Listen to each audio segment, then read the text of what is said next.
Hello, everyone. Hello, all these beautiful people. And yes, Dove Wings, the artist is the Midnight. Oh, god damn it. Is my mic muted again? Please tell me it's not muted. Please. Good, it's working. My mic occasionally mutes on OBS. Thank you. They are very fond of They're very fond of letting streamers use their music. With us today is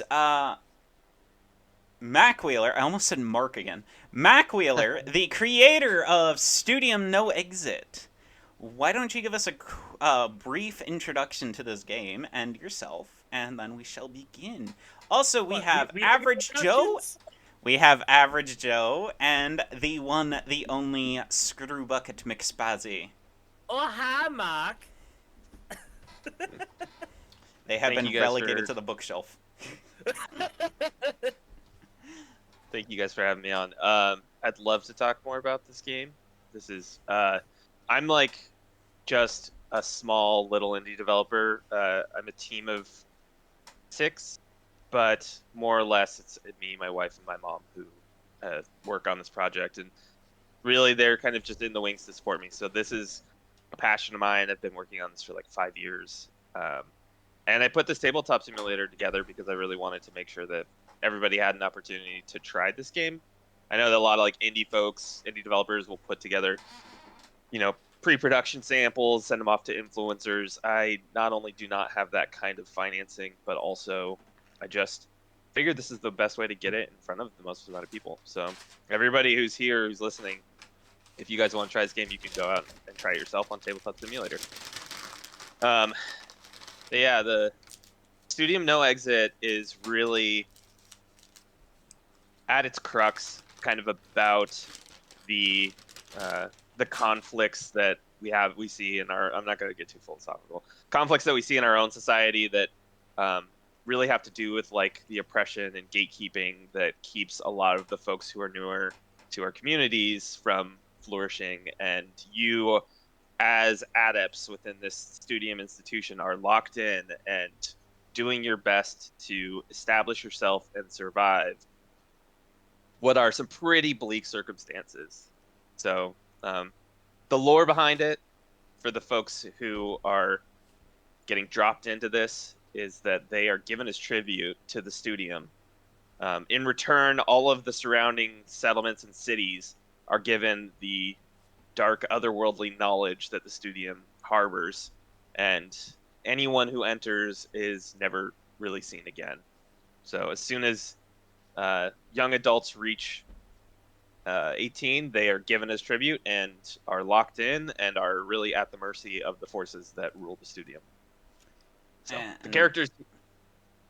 and the Sparrows is like a combat school or something?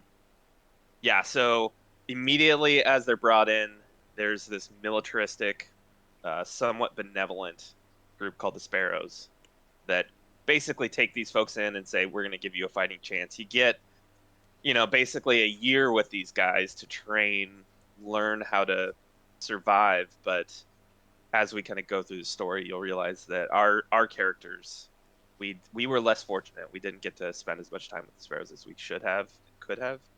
So we are cast out early. Fair enough. This is only the demo. This is not the finished product for those of you watching. So, I would say this is kind of a concept because it doesn't have all the mechanics in, correct? Or all Yep, the that's gameplay in right. general. All right. Yeah, it's set up to be a legacy game. So like this is like for folks who are tabletop RPG or Dungeons and Dragons nerds, this is a level 1 run. You're casting Eldritch, not actually casting Eldritch Blast, but for like our warlocks out there, if you've ever sat there and got like said, when can I stop casting Eldritch Blast and do something more interesting? That's kind of the stage that we're at here, because right now we're just kind of learning the ropes, learning the game mechanics, trying to figure out how we go through all this stuff. The next play session, the next one, and the next one are going to be drastically different. Fair enough. So first, we add our stats onto the thing and our name. So we have already gone through the rules earlier. They're very long, so we kind of don't. I kind of don't feel like rereading them on stream, but uh, Yeah, it took us like the better part of an hour to read those rules, just because there's a lot. But Just guess how long it took me to write them. oh, I can guess. So first, I have arms for my equipment, and I wanted to clarify something with the ritualized semiotics. Is that how it's pronounced? Semiotics. Yeah, Uh, I say semiotics, but what God, this game's full of exactly words like does that. it do? Yeah, ritualized semiotics. So there's a game mechanic called attunement. It becomes really relevant when you start with the first boss. There's probably going to be an aha moment of like, oh yeah, this I see this now. But it's essentially your weapon is designed to incorporate the dark rituals that fueled the Studium, and you're able to use it to cut through enemies that might not otherwise be easily cut through. So it basically just classifies the weapon as attuned. Exactly. And in That order to have attunement, you need to be enlightened up to level 2. So, or sorry, you need to have insight up to level 2. Enlighten is the action that will get you insight. All of us are going to start with 2 insight, so you guys can check that off. and one cohesion, if I recall correct. That's exactly right. Yeah. All right, and then when will permanent stats play in, or is that something for the full game, not the one we're playing? It doesn't happen in this playthrough. The closest that we'll get is that I have through my belt. Actually, you might have. I think you have a Constitution buff too, through your accessory. No, through your armor. My armor grants me a +2 to arms, so Plus 2 2 to to arm. arms. So it's 2 arms. That's it. Yeah, and you've got Southpaw Guard as a secondary benefit. Which So does that'll give you +1 to Constitution in your temporary stats. okay. So I have Yeah, +2 to speed and +1 to Constitution and Temp. Got it. All right. yeah. Let's And so introduce the other. Let's introduce the characters real quick because we've got the Signifier here, who is like ranged, but like with attunement special ability. Is that correct? that's right. All right. Then we've got Toxpholite. Am I saying that one right? Toxpholite. Toxopholite. Toxopholite. Okay. And I knew I was gonna mispronounce that one. She's basically an archer around poisoning, correct? Yes. All right. I'm just trying to get the concepts down because these are actually really cool characters. Like you did a great job on this. Oh, thanks. The Sin Eater is a melee, and it looks like stealth-based gameplay. Think rogue. So there's not really any like way to hide, but there's lots of little sharp knives that they can attack with. All right. And then let's see here, because they're seeing my screen, so I want to make sure they can see the characters and whatnot. No, stop there. And then we've got the upperclassmen. Grade, is that a scythe? That is grade lambda. Ah. Also, wow, 3 strength while using this class. It's pretty powerful. Pretty powerful. This guy's your bruiser. I mean, he's pretty tough. I can tell. Wow. Okay, so sorry for interrupting you before. You were saying? I don't remember if I was saying anything. I totally forgot. Uh, Oh, yeah. Let's do this now because I always forget it. Everybody gets 1 class point. You can add that in. I'm the only one who can't really use it. But for the uninitiated who are listening, class points are basically your like ace in the hole. You can use it to use the ability on your class card. oh, right, because yours, instead of getting a class ability, you get Earned Fortune, which just makes you beefy. Yeah, exactly. Alrighty. I was just double checking that all of Joe's stuff was down. So, Yeah, my weapon armor and accessory are not showing up on my character script. My character they're sheet. here on my end. I can see that, but they're not showing up on mine. Oh, that is annoying. I had one other person complain about this, and I think we need to. I think I need to go back to my tabletop simulator folks and see if they know what might be happening. Yeah, it's probably a glitch. Okay. We'll add your stats in real quick for you. So, because yeah, that's kind of okay. So body and arm.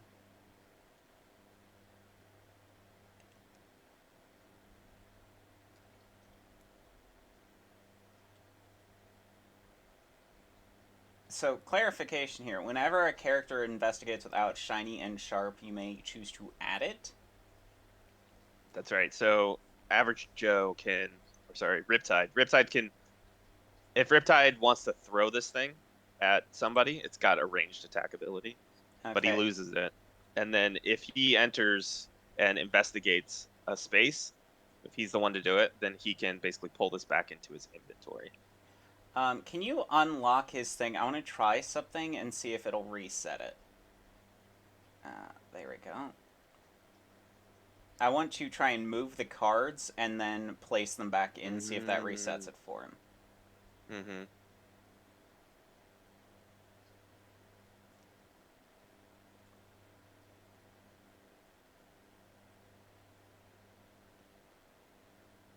Can you see the cards under the sheet, Joe? Yeah. Okay, Yeah, so that's what's what it is. happening is they're layering wrong on Joe's end. Yeah. Yeah, they're doing it on mine now too. I see that. So as long as we can... Just Yeah, put it maybe next just pull to the that board cards. to Just the put it next to side. the cards. There you go. That works. Yeah, You perfect. can see them. That's all that matters. There you go. Alright. Gotta love tabletop sims. So, who goes first? If I recall... Well, first things first, we got to read through the prologue. You want to do the honors?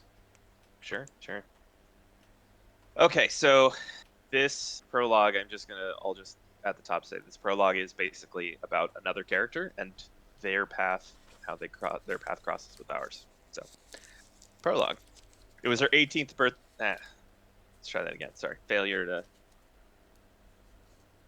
My thing is glitching out. It was her 18th birthday when she was given from her family as tribute to the Studium. She would never return home again. The sparrows had her now. Examined by foreign eyes, the young woman experienced a fear never felt before. Their gaze pierced her mind and examined her soul, determining her will and deciding her placement within the Studium. Once placed within a group of new adepts, the young woman discovered her peers to be of ill will and selfish motive. They preyed upon her weakness to establish dominance. You, a small band of sparrow outcasts, would come to her aid, standing between her group of tormentors and this newcomer. Punches would have to be thrown. Sparrows would not be happy about this.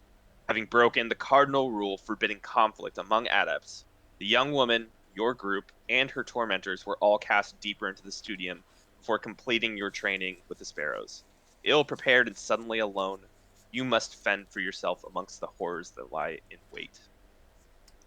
So And basically, then, we got sick of someone being an asshole, punched them in the face, and then we're like, okay, well, you can just die then, essentially. yeah. There's a core tenet to the Studium, which is no good deed goes unpunished. Um, and then I'll read through because we all have our characters, but I'll read through the beginning of the Forsaken Ward, and then we can get started. So. Okay. You remain vigilantly ready to again defend the lower classmen from their would-be tormentors. However, the outcast group have become wary companions, for as much as they despise one another, in the Studium it is always better to travel in a pack. Animosity runs through the group as their expulsion weighs on the once tormentors. After days of traversing the empty halls of the Studium, your group finds themselves in the Forsaken Ward. Once inside, the only exit is swallowed whole by creaky wood paneling, leaving the group with no other option than to move forward. Within moments, an arm brushes against you, and an unfamiliar body stands motionless beside you. Then another and another. They were so quiet you never would have heard them approach. Hands reach out, grasping at you and your fellow outcasts. With even more bodies coming from every darkened corner, the once tormentors see a chance at redemption and throw themselves as a distraction to save your remaining party. You escape the grasping figures, closing a large black oak door behind you, and with a wood crackling sound, it is swallowed up and disappears.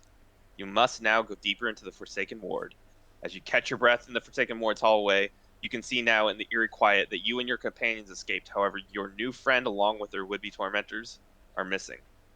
With only the halls of the Forsaken Ward ahead of you, curse your bad fortune and hope that in one of these rooms you'll find your missing new friend. Seek out your missing companions. Perhaps a way out.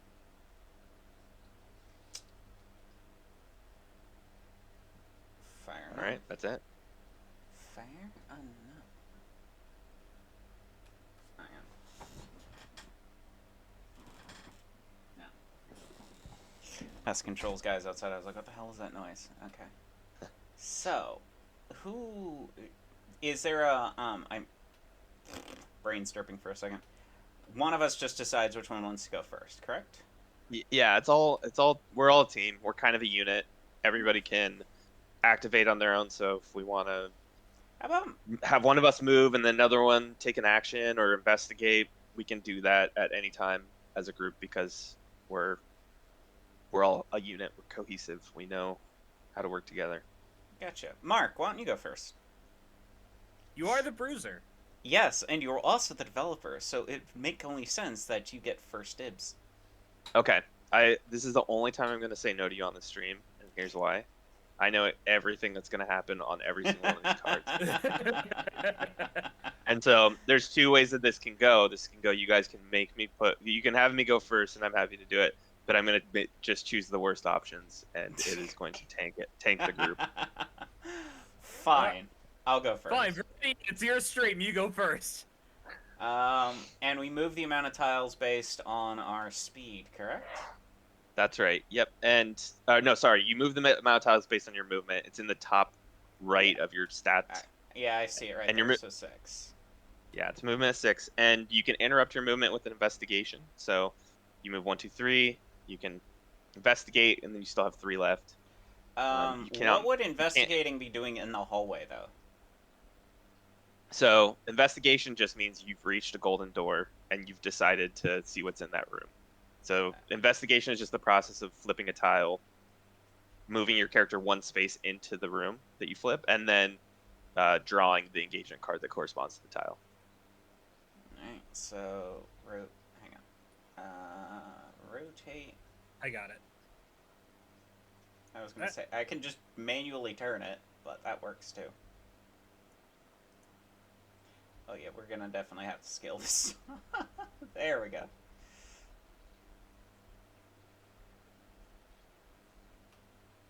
There we go. It's good. Stop. Alright, so now that I've investigated, then I get 2 more, right? 2 more movement? You move one space into the hall, then you're going to take this card right here, and you are going to read from it. And if you look in the top right of the card, you'll see that there's the order. It's got prompts, and you just got to follow the prompts. That's all you have to do. Alright. Ashen remnants. You come upon the scorched room. A howling noise fills the space, and yet no wind is felt on the skin. Fire once raged here, leaving few remnants of furniture and partially salvaged paintings. Under nearly every piece of art is a plaque that credits the painter, Grand Bastol. Choose. The paintings there could be more than meets the eye, or could there be something here to salvage? So yeah, you pick one of the two and then roll a d11. Yeah. By the way, I showed part of this to one of my friends, and they were saying the cursed dice you use D11s. Which I think fits with this kind of setting. The cursed dice for a cursed setting. Yeah. Oh, man. Everything here looks as though it could come crumbling down in any second. Maybe there's something to be salvaged. From your short time in the Sparrows, you've learned that paintings can shape the soul, in some cases even attain greatness. I'm gonna search for salvage. So D11 is over here. Weapon dice, D11. Give me one.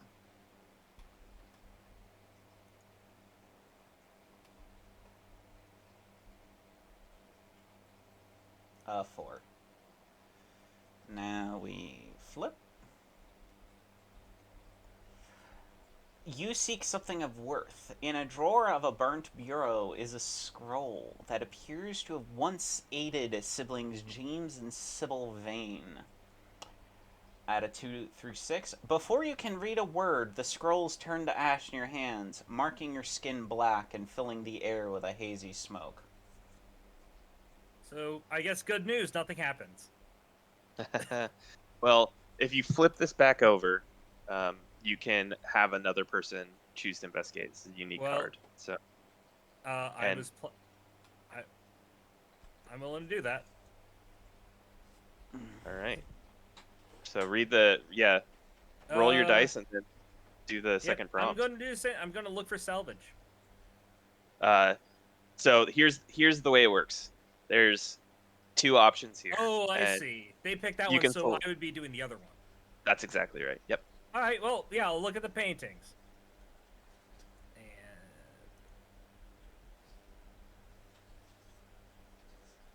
8. Just hit F on it. There you go. All right.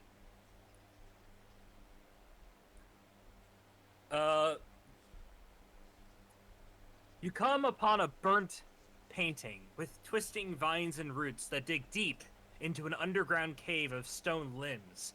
It steals your mind. I rolled an 8, so, averting your gaze before becoming entranced, you seize a nearby candle to light a controlled fire that results in the rest of the painting being destroyed.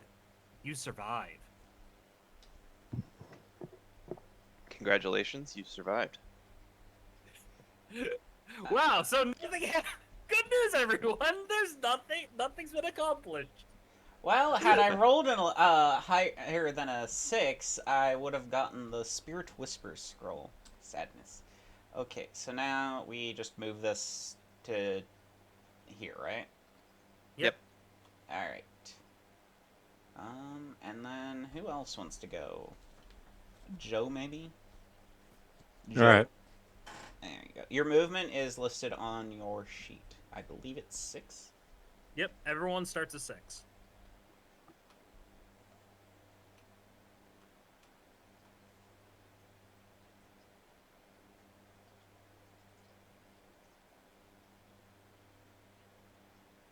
Just moving Yeah, on. and this start section, Joe, is a shared space. Like there's no one side or the other. So if you wanted to just say you started from the left side here and moved your way up, you would technically be in range to do an investigation here. It's almost like the guy who made this designed it that way. All right. So, are you investigating, Joe? Yeah. All right. Would you like to connect these rooms or have it turn a different way? Oop. Might as well connect the rooms. All right. Alright. Hang on. Now we scale it up. There we go. Oh. A little too big, but that works. Close enough. Yeah. Close enough. And now he moved 6. So does that mean that he can't move into the room? Investigation gives you 1 free movement into the room. Okay. So you'll move yourself 1 space into the room, and you go ahead and flip the card. So, Or sorry, not flip the card, just grab the card and read from it. All right. Do you want to read it, Joe? if you click Sure. Alt on it, it'll bring it up big. 3 ominous statues surround an incredible ritual circle. Their shrouded heads bent in observation. The unmistakable recognition of a fellow adept's scream pierces your soul as you seem to be displayed in the center. And while you can tell that you haven't met this person before, their expression makes it clear that they are experiencing a new depth of agony. This must be a sacred rite of enthrallment. You know this from your studies with the sparrows. Bearing witness, let alone intervening, can have dire consequences. Sometimes there is no right answer, and the only outcome will be pain. The Studium makes sure of that. Choose. Do you walk the hero or do you walk the watcher?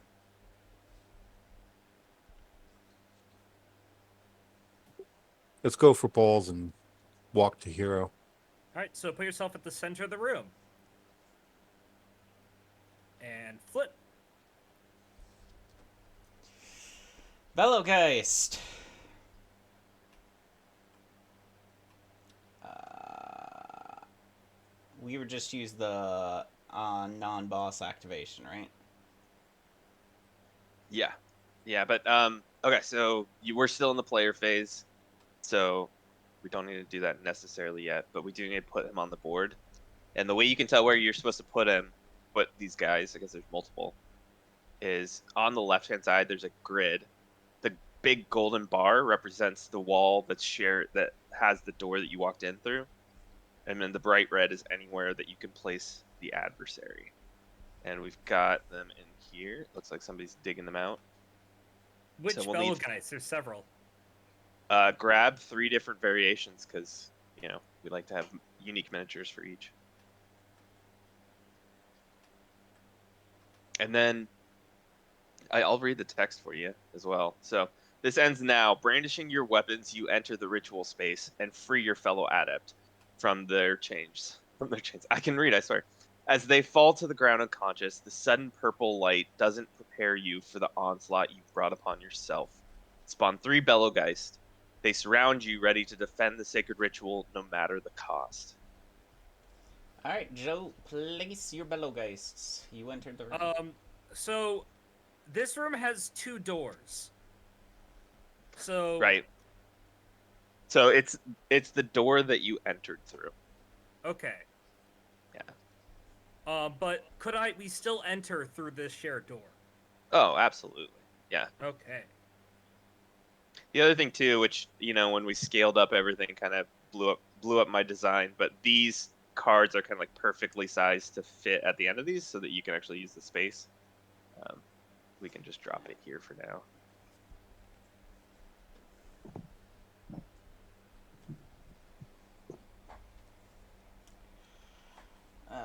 Why does it stay there and then? Shouldn't this Bellowgeist be like here?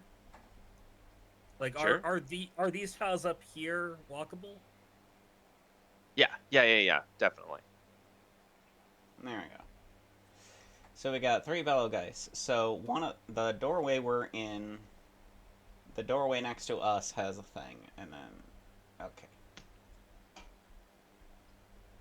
But you can attack Bellowgeist if you'd like. All right. First, let's let you do your thing because you've got a turn still. I do. All right. Yes, well, Ariana, it's a board game. 1, 2, 4, 5, 6. Can't really get anywhere to do anything interesting, but I can be here to support you guys. I mean, you could also. I don't know how to ping. Oh yeah, I guess I could have made it to that guy. All right, let's do that. I like your idea. Okay, so I'm gonna come up here, and I'm gonna roll my D11. Last time I accidentally grabbed something else. Let's see if I can do it this time. I did it. Awesome. Okay, so I am going to hit roll on this sucker, and I roll. Is that a 1? That was a 1. Okay, so it wasn't a terror roll, but that sucked. All right. Nothing happens. That's it for me. All right. Right. So we can occupy the same space, right? We cannot. You can move through the same space, but you can't occupy. And That's we correct. can't move through the same space as the enemy, right? No, because Also they are correct. rude assholes. Wow. Somebody read the rule book. We did, but it's also we're just. It's a lot to remember, and it also helps the viewers if it's explained as we're doing it. That's right. Yeah, that totally is fair. Okay, so now we're on the. So now we finished the player phase. Mm-hmm. We have no NPCs. So now we do the adversary. Now who has the adversary token? That would. Well, hang on, because you guys, I think you both have ranged attacks, and you both have movement left. So you can split a movement with an investigation, and you guys both investigated. Oh, okay. if both of you move one space over, you have direct line of sight on this guy who's standing in the doorway. All right. All right.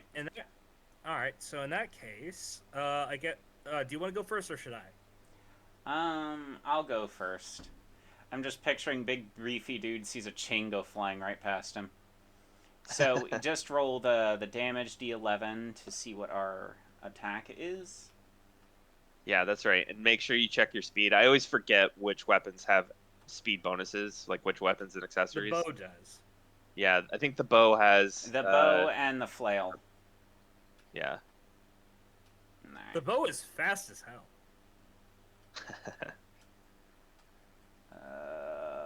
I got the sword icon. That is a critical roll. Oh damn. So that is an 11. Meaning I get 2d So- extra damage. Yeah, but you've got one more attack to roll. But yeah, you get to do extra damage. So you might want to roll your you should roll your second attack for the weapon, and then you can see what your critical result is. I killed one of them with the die. One's down. Okay, so here's what you'll do. So you have a successful hit with the 9, and then you've also got a critical roll with the 11. So you'll grab 3 of these weapon dice and Okay. roll all 3 of them. And so that's two weapon dice for your critical roll and 1 weapon dice for your standard hit. Come out. Yeah, I don't know what's going on. I think it's like always like a quick pull, but Yeah, you just drag and drop. Okay, so special weapon we're not using, we're just using regular, right? I'm the only one with a special weapon. Yeah, so my guy's he's beefy. He's a bruiser. I'll keep Hang that on, over I'm here. just moving so I can actually... Okay, here we go. Select those.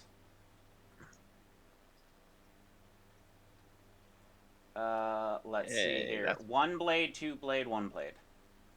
Yeah, that looks like 4 damage. You knocked him off the map.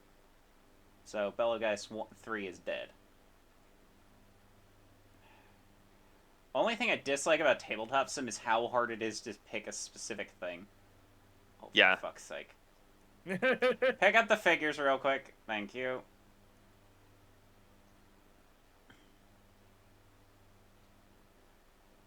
There we go. Yes, this is tabletop game Ariane Studium No Exit, and the lovely person in the camera there is the game's developer, Mac Wheeler, who is a very friendly person and is playing the game with us as the big beefy bruiser. Hello, Jaws. How are you doing, dear? Well, as I no longer have line of sight, I guess I'm done. So we're down to the adversary. That's correct. All right, who wants to play adversary? I can do it the first time just because. Yeah, you do it guys first like- time just so we can see how it goes. Yeah, that sounds good. All right, so the rule with adversary controlling is that you have to start with the adversary that's furthest from you. It's an art, not a science. I'm going to start with this Bellageist 2. And he's going to move, if you look at his card on the left, his movement is 4 spaces towards any adept occupying the same room. Action is attack each adjacent. So I'm going to move him 1 space over. Drop him right there. He has a speed of 4, I believe. He does. And he needs 4s or higher to hit. So I'll grab 1 more of my D11s here. That happened last time too. Keep grabbing cards instead of D11s. Okay. Let's try one more time. D11. Hey, got it. Alright, and I'm going to select these 4 dice and we'll roll them against Riptide. That looks like 1 success, 2, 3, that's 4 successful hits. So instead of using these little gold weapon dice, I'm going to use damage center dice.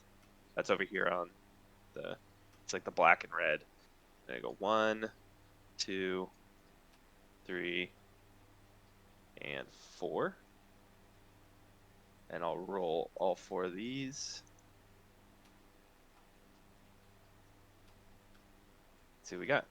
Okay, so Riptide takes 2 damage to the head, 1 damage to the legs, and 1 damage to the arms. And average Joe, the way you do that, you just check down the hit box or the temporary HP, and then if you don't have temporary Nope, but you HP, do have temporary HP on arms, so you don't take damage there. yeah, you'll just reduce it. Yep, All that right. looks good. We can't let Joe okay. take any more damage, otherwise their head's kind of broken. Yeah. Okay, so I'm gonna activate Betelgeuse number 1.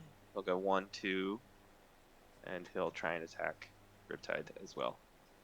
So. And what is this about? If you don't attack your character and they're in the room, you lose. Well, if you have to choose between yourself and another player, and you target the other player, you lose 1 cohesion. Okay. That's exactly right. Yeah, and it's really in situations where like both characters are equidistant. The thing about it is it doesn't happen a lot in these kinds of situations where we're all spread out, but when you get a boss and you guys are all grouped around a boss and you choose to attack somebody else instead of yourself, then yeah, you're gonna... That's not a roll. I'm gonna actually roll these. I just wanted to move them. Okay, there we go. That's a roll. All right, so there's a 0, and that is not a success. There's 1, 2, 3. He rolled a terror roll, which is a 0 value, but these guys don't actually get to be penalized for terror rolls. They don't get benefited for rolling crits either, so that kind of weighs, counterbalances each other. But that's 3 hits. So I'm going to take these damage center dice, and I'm going to grab 3 of them. Are we going to lose Joe? Oh, no. All right, fingers crossed. 1 head, 1 legs, and 1 body damage. Joe only has 1 spot left on the head. Is that death? Okay. Nope. That's not death. He if is he takes critically... 1 more hit, it could be death. Yes, he's critically wounded. If he gets hit 1 more time, he's pulling a death tarot. In the head. He can get hit other places multiple times, but protect the cranium. I see that these fellow guys were trained in the ancient art of boot in the head. Yes. When in doubt, concussion out. Boot to the head. It's a classic phrase that... okay, so that's it. I mean, we're up. Alright. Spaz, why don't you go? Because you didn't get to go last one. What about my attack from last turn? Did you attack? Nope. You were out of range. However, you did have your ranged attack weapon that you could have thrown away. But, you know, if you'd want to take my recommendation, I think it's better to keep those for now. They're very situational. And also, hold on to them. In this round now you are within range. It's just your throwing knives weren't in range. Well, your throwing knives were, but yeah, situational. Oh wait, I have a range of 4, so I gotta make sure it's 1, 2... Alright, now, so... Yeah, you can't attack diagonally, correct? That's correct. So you got the way to think about it is just if you were moving to the space that you want to hit, would you have enough movement if your movement was 4? I feel like that made things very simple in my head, but when I said it out loud, it seemed actually kind of confusing. Alright, I'll target the first guy. So I have, Spaz, isn't that diagonal? No. No. Yeah, that's right. 1, 2, 3. Oh, okay. Yep.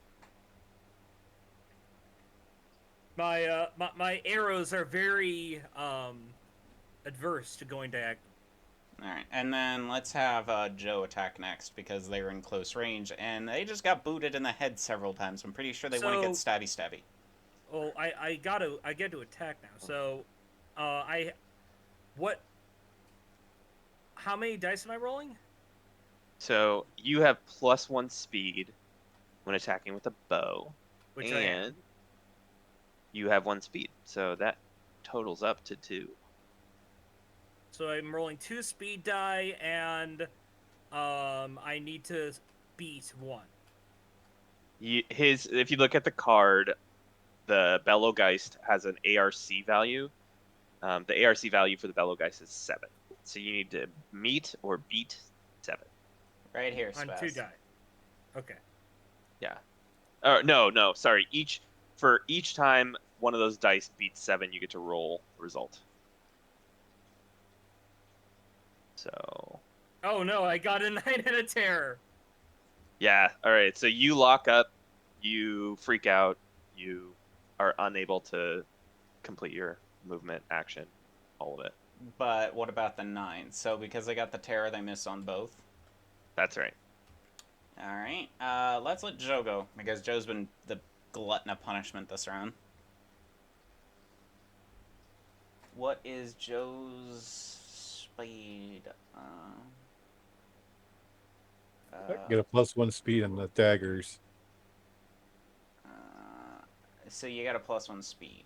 Okay. So I rolled 2 D11s. Alrighty, take the black one. Take the black or the white ones here, and then roll. You actually can roll 3 D11s if you want. Wait. So you've got 2 speed with the cleaver, and then you got +1 from the daggers. Now I missed that. Now here's the trick. If you roll 3 dice, statistically you are more likely to roll terror. So it's up to you how many of those dice you want to roll. If you want to kind of risk it, go for all 3. You know, it's like, what's the word I'm looking for? Big risk, big reward. There's a better way to say that. I'm just being, yeah.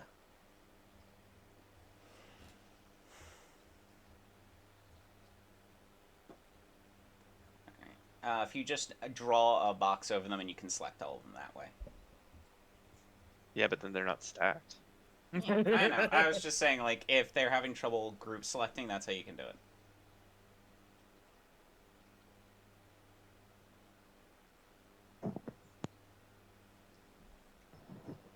Oh, wow. That's a That's a crit, good roll. an 8, and a 5. Yeah. So that's 2 hits, correct? Yeah, that's 2 hits, and you can roll 2 dice for that crit, so you could roll 3. There you go. And which one right are you here. targeting? Yeah, which Oh, one that's are you, good. That's a good point. You targeting? You're targeting 2? Okay. So Bellaggeist 2 is being targeted. So grab these 3 yellows and roll them. You can also right click and tap roll. Yeah, but Yeah. it's not as fun as doing the shake. And also, last I time go- you did that, we got a terror. Oh man. Okay. Well, it's 1 damage. So the like, I don't know, explanation for the blank sides of the dice is basically like you hit them, but it kind of just didn't really phase them. If I had to imagine it with the Can I show Bellowgeist, I something would real imagine. quick, since Joe doesn't tend to use this much? What you do is you just grab and shake like this, and then release. And they'll roll better. So just for future note, Joe, that's one trick you can do. Of course, Yeah. you got max damage when you did that. Yeah, right. So yeah, just give him like wiggle your wrist and then just let go like you would with regular dice, and it'll work better. And then let go. See? Rolls better that way. So which one are we gonna count then? I would say just let Joe actually do a proper roll. I was just teaching him how to do it because the dice in this, they were just falling when he was throwing them. So do 1 roll, and then we'll count whatever the roll is. Cool. Yeah, because this is literally the first time Joe's using it, so I want to make sure they can actually roll the dice properly. Yeah, fair enough. There you go. Oh, Hey. 5 Looking damage. good. Yeah, that's not bad. That'll knock them right off the board. Alright. Your attack cleaves them in half with the cleaver. Yeah, because That's Joe a- literally bought Tabletop Sim for this, so they've never used it before, and I remember how much of a pain in the ass the die were when I first tried using it. That's Yeah. why I right click. Yeah, that's why I right click too. But I do agree there's like a little bit of a thrill to, doing the shake and roll. Yeah, I'm just combining them so that I can... Because if you shake them up like this and then drop, they literally just fall. That's what happens. They literally just fall. Yeah. Okay, so we've got one left. Why don't you go, upperclassman? 'Kay. I'll go last on this one. Oh my god. Oh, I did the board. Okay, I'm gonna start locking these. I use my action to pick up the room. Yeah. He's so burly, he's just like, fuck He's this, I'll tough. chuck the room. Yeah. You're locked. He's yeah. Okay. All right. So upperclassmen. We're gonna go 1, 2, 3, 4. And I'm gonna bring the hammer down. It's hammer time. Stop! I've It's got hammer the- time. I got the Thor hammer in the background of my shot. It goes to show you just how much of a Thor nerd I am. I kind of equated this to, it feels like a little bit like a Ruby game. Because you the know- 4-person team, and each of them has their own unique roles. Okay, so are you talking about Ruby, which is like the anime? The Rooster Character, Teeth right? animation, yes, RWBY.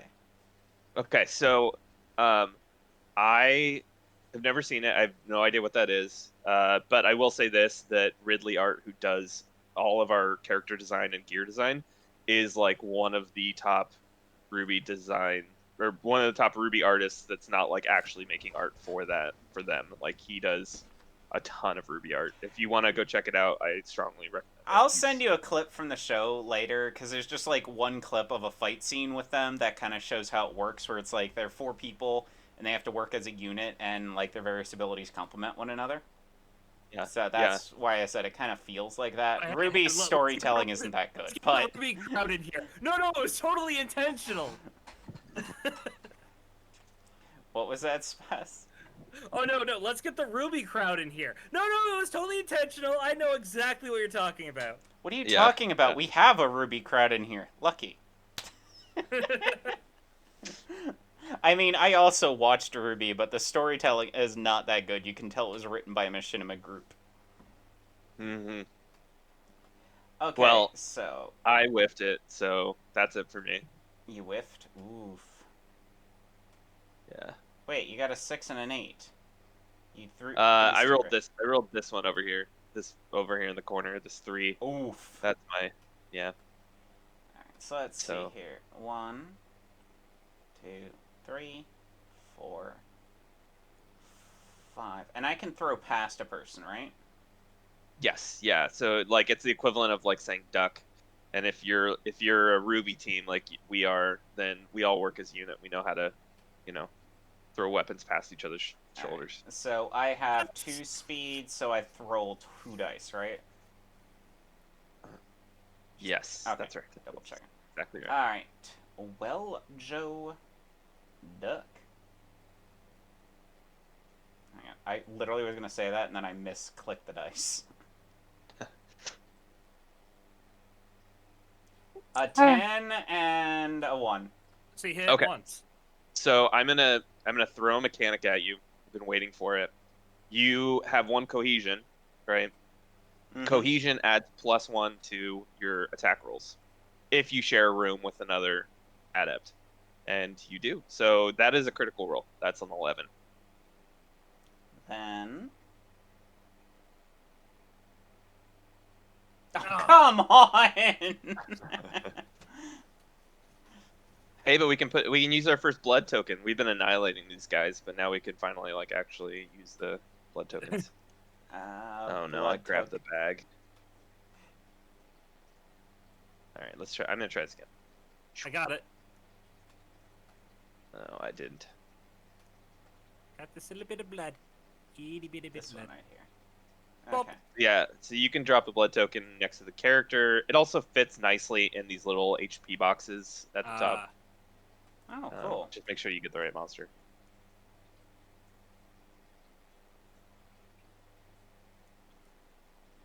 Alright. I was so sad because you saw it was on the 2, and then it just rolled over. These dice are mean. I don't know why I designed them the way that I did. I just Well, you can always change up the design. It's still a beta and a demo. You can always adjust the it's design. too late. It's too late. It's too late. Oh, you already printed them? No, but I've come too far. Don't rely on the can't. sunk Cost cost. fallacy, let's go! You don't Can't. need the sunk cost fallacy. You can always update a game. I mean, Kevin Sembe has been doing it for 30 fucking years. Just look at modern video game design. You can update well after release. Oh, shush you. Alright, I believe that's all four of us now? So, Yes. adversary oh, fuck. All four of us are in the room together. Well, so we passed the adversary token counterclockwise. I had it last. That means average Joe, or sorry, Riptide. I gotta get my characters right. Riptide, you have it next, so you can attack yourself or you can attack me. You have the option. Well, wait, no, it's diagonal. So it's between. Oh wait, no, never mind. I was looking at the wrong token. Yeah. So if you target. They're talking players, though. Like, Yeah. So if you target the upperclassmen, you lose 1 point of cohesion. That's Because exactly right. if you have a choice between yourself and somebody else, But at you the will same point, Joe is almost dead. yeah. Which, losing the cohesion is better than dying. So who do you want to Decision. target? I'm going to target the upperclassmen. Okay. So remove 1 cohesion. And we'll get a cohesion back for defeating the monster, correct? Yep. Well, in this case, yes. That is, if we succeed, the revealer gets 1 cohesion. So the revealer, that being Joe, gets a cohesion. Yes, so they'll get back what they're gonna lose. Exactly. All right, so what do I roll? Well, Speed You're gonna is roll 4, so 4 of the black dice. Yeah. I mean, you can roll whichever color dice you want.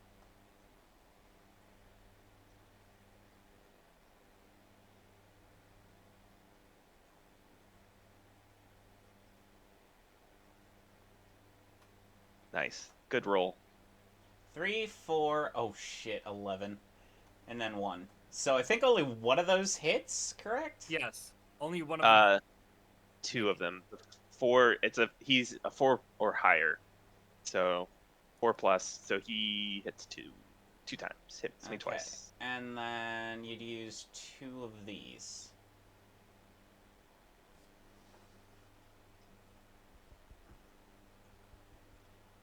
Feet. Double eggs. Oh, Okay. one of the few places you don't have armored. I know. That's okay. That's okay. I've looked better, All right. So let's go. I'm feeling confident, so I'd like to go first. but okay. Also, I love how all of our naming, you can tell the various ways we play games because all of our names are such different themes. I crit and I got a terror. Oh, okay. Here. No, this is the thing. It's in the rule book. Okay, so to be fair, it's kind of buried in the rule book. But if you roll a crit and you roll a terror, they cancel each other out. You have just 1 successful hit. So Oh. it's not a crit. I and just it's not a imagine terror. my character freaking out, just firing blindly, just happening. Yeah. To hit. Yeah, it's like you're like so terrified and disgusted by the sight, and then all of a sudden it gets hit in the face, like right in the eye with an arrow, and you're like, no, I can handle this. I can do this. Here you go, Spaz. Yellow die right here. Viridian, I have to ask, who did your is the picture your avatar picture? Is that something that an artist did for you? That is my old Phantasy Star character, and that is done by artist Dara, a friend of mine, and one of the artists of the fan community for Phantasy Star Online 2. Oh, that's cool. I like it. All right, I'll go look them Well, up on. that's 2 damage, so somebody else just needs to hit it for 1 damage. Okay. I'll go. It's 3 for me.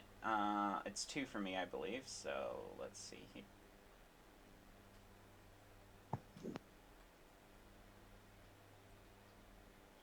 Um, It says critical.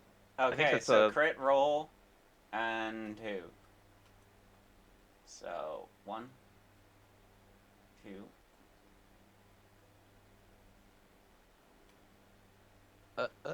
You had one job. It flies past them. They just like matrix dodge. Again, who designed these things? Like I said, you can always adjust them. I'm not Like going to. until they're printed, you can adjust.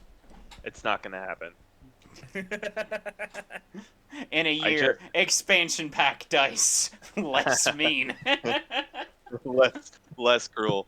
No, it's like it's the theme of the game, man. hmm It's a cruel and vicious game.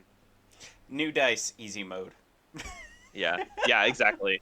I did actually, I think in the most recent game book for Tabletop Simulator, I put like a mechanic to make it a little easier. There is actually at the very back.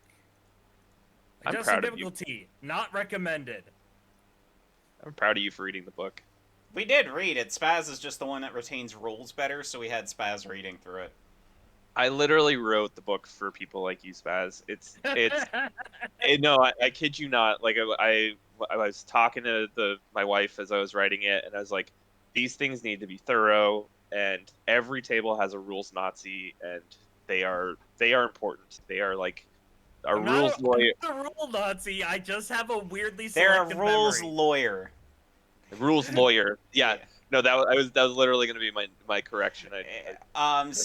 I learn better through doing. Spaz learns better through reading. So that's No, why I I do. wanted. I actually do better through doing. It's just I have a really weird selective memory, and game rules just happens to be one of the things I remember pretty well. Fair enough. But yeah, that's why I wanted Spaz because I've played games of Spaz before, and when it came to game rules, they were basically an encyclopedia. Yeah, yeah. I'll roll. I'll go next. I'm here, so we'll make it easy. Oh, 8. Heyo. Okay, so this guy's dead. I'll just tell you right now, this dice is a relic weapon. It does not have a 0 value. So let's roll that bad boy. 4 damage. Does 4 damage. I think he's dead. Yeah, he had one hit point left. Okay. And for anyone who's watching the stream, I just want to say for the record that I did not pick my character. It was picked for me. Yeah, we all picked our characters first, and then they got left with the upperclassmen. Oh, but you know what? Here, I'm going to read the text for the 90 New Eyes. This is how Yeah, you read. would normally pick your character. Yeah, so like you go through these prompts. It tells you like how you select each character, and then the last prompt is whomever remains. You didn't pick this for yourself. You just happened to walk through Studium's gates. Literally, the text is you didn't pick this for yourself. So, it's literally part of the lore. I didn't pick this for I myself. believe I always fell under the requirement for upperclassmen because last time I did play this and we did that one. Symbols and abstract philosophies. Whomever is reading this aloud, because last time I did this, I was reading it aloud, which is why I led to being the signifier. But feel free to read it because it's actually kind of fascinating. All right, fine. I'll read it. Okay, so sleep is a rare commodity amongst the denizens of the Studium. Safe slumber is afforded to the lucky few. Far more common is the appearance of black and red eyes, strained by the time in the waking world. For this reason, a night's rest is commonly referred to by sparrows as new eyes. They commit themselves to providing incoming adepts with 300 new eyes. You are unfortunately only afforded 90. Here's how you spent them. Whomever is reading this aloud, your passion for study became apparent to the sparrows. They opened their knowledge to you. Symbols and abstract philosophies took root in your mind, locking powerful command of the Studium's dark rituals. Become signifier. And then the second one is who among us last held a knife? Something shiny and sharp sat on your high sparrow's desk. Compulsively, when the moment seemed right, you lurched towards it. Your grasp was snatched. The high sparrow had you by the forearm when they whispered, "You'll survive longer than others. Let me show you." Okay, so let's see how accurate we got. I last held a knife yesterday. I held a knife earlier, right before the stream. Okay, you got me Joe? beat. I held a knife probably like around 1 p.m. today. All right, Joe. When's the last time you held a knife? Like a week ago. Okay, so technically it would be Spaz who was the Sin Eater. All right. Let's see who would get the That's awful. toxophyte. Yeah, that one's gonna take me a bit to learn how to pronounce. Oxopholite. Yeah, so that'd be the final two. So that would be Joe and Viridian. Roll each of you roll a d11 and see who rolls the highest. Fair enough, and that would be toxophyte, and then thing. So why is it the why is it called eyes? Like, is that just equipment or something? Hair, of course. Uh, 90 new eyes. Is that what you? Yeah. yeah. New eyes is slang for a good night's rest. Okay. Yeah. I was not aware of that. That makes sense then. Yeah. All right. Joe, it is your go because we just killed the thing. Also, Joe, you get your cohesion back because you're the one who discovered it. So Nice. what happens to the adept that we save? They just ran away with the card. There is text missing. That's a really good question. How did I miss that? How did I miss that? No, I remember the text. It was something along the lines of like a thankful adept is unconscious but is safe or something like that. I don't know. Well, Um, now that you've played through and you've seen that something's missing, you can always make sure it's added in correctly. yeah, it's gonna be. It's a good call out. Thank you. This is I why just like the idea that we finish fighting and he's just laying in the ground. And we just walk away. Nothing Yeah, happens. there's something about like unconscious. Oh yeah, they as they fall to the ground unconscious. So ostensibly, I think we just left them unconscious on the middle of the floor. Good luck, dude. Have fun. Yeah, yeah, exactly. We can't carry him. Yeah, I mean that would be an interesting game mechanic. All right. Let's see. So we all have movement. There's no. Okay, so here's the one of the options we have. So because there's no adversaries on the board, we can just go straight into a tactical phase, which basically means we have free movement. We can place our characters anywhere on the board, and then start a new round. All right. Well, I think we're all congregating around this. So who wants to reveal the room? I guess I will. All right. In that case, I will bring this here and floop. What orientation do you want? That way works. All right. I will scale it up. Whop. Nice. House Vane. Oh no. This feels bad. Feels bad, man. Mr. Stark, I don't feel so good.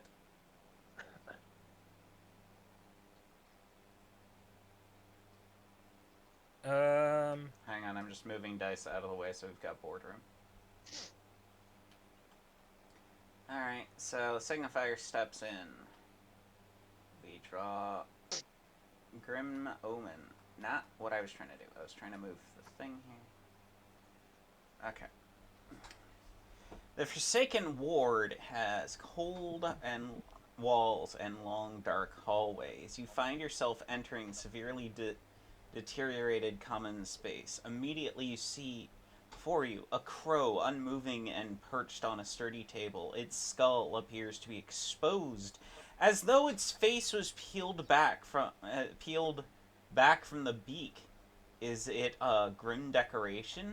You could swear there's some life in it despite its horrible state. Let's see. The two options are yeah, no. Avoiding the faceless crow seems paramount, and instead you move towards the portrait wall bearing a plaque that reads James and Henry Sybil. Or what an exquisite specimen. Upon closer inspection, the faceless crow's feet are scant epidermis. Hello, T2HTH2. The Hello. 12th two. 12th 2. That works. Um, the epidermis, and you find movement, something pulsating in the cavity of space where the eyes should be. Place your character in the center room and flip this card. I don't like these options. Well, do you want to hug the bird or go to the ominous portrait? Uh,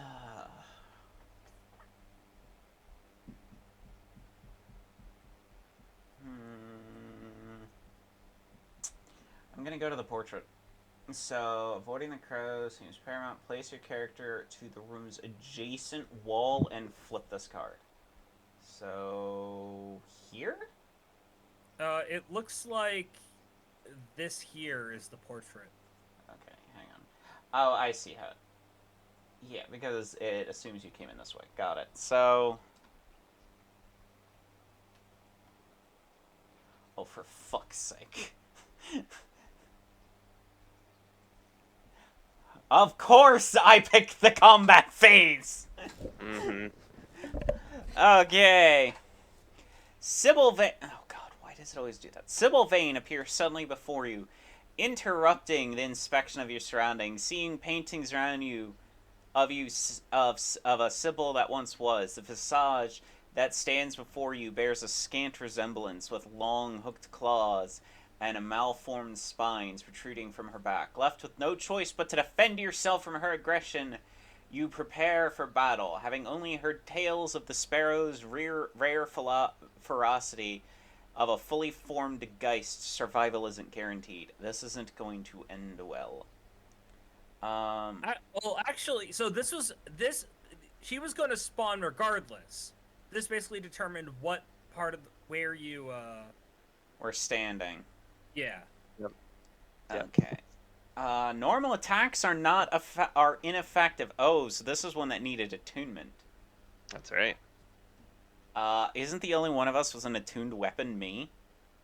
You and I forgot Spaz's character name. Ida? Ida. Ida, yeah. I still love the fact that we all picked names that really tells our role-playing style because none of our names have a cohesive narrative. This Geist can change its form at will, allowing it to move through walls. This Geist moves towards the closest player NPC, ignoring walls of rooms and space. After 2 full rounds of play, starting at the current round, this Geist disappears from the board completely. After besting Sybil, you survive, and thankfully the Studium after all. So, literally the only reward for beating Sybil is surviving. Yep. Sounds right.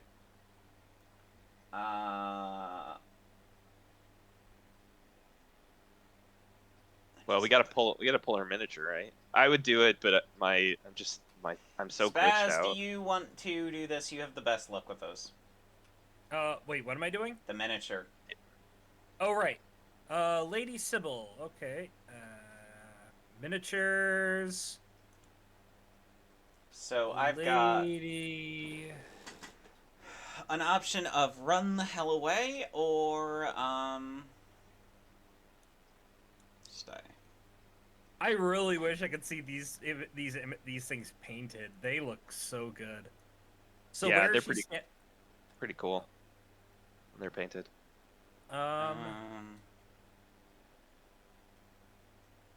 So where does she start? Right in the center. Sorry, nope, that's not right. That's not right.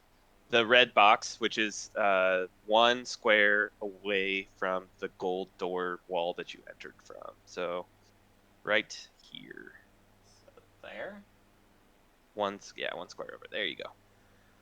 Oh god, I was gonna say if she spawned like right here, I was gonna be like, oh crap. Yeah. Nope. Everyone else gets a turn. Yeah, and you do too. You've got 5 movement and an action. No, actually, sorry, that's wrong. You've got 6 movement because you got 1 free movement in. 3, 6. And wait, she gets a wait. Doesn't Yeah, I got a movement too. yeah, you get to finish your you get to do your yeah. So go ahead and do your movement. I'll wait to attack. So I have 2 dice.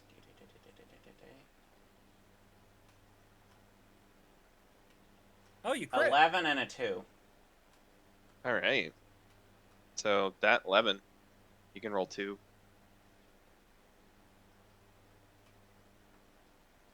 Yeah, Really? Oh my gosh, that's funny.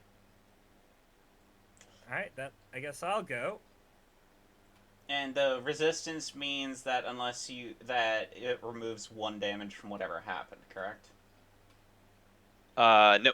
The resistance is basically like she can only take damage from the 2 of you. The 2 of us 8. out here in the hall just Oh shit! I hit twice. are useless. Alright, everyone stretch. Jaws is telling us we need to stretch. Wait, no, because of cohesion, because I'm in the same room, I get +1, which means I crit and hit. Yep. There you go. But yeah, everyone stretch, because that's the redeem we got. I'll stretch after I roll. Okay. 2 2. damage. There you go. She takes purple damage.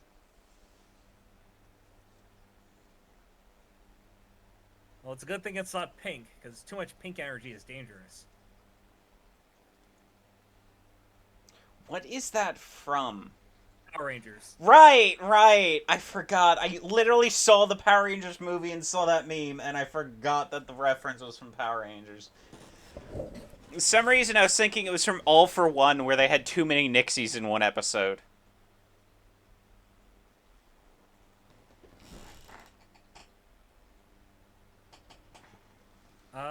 All right.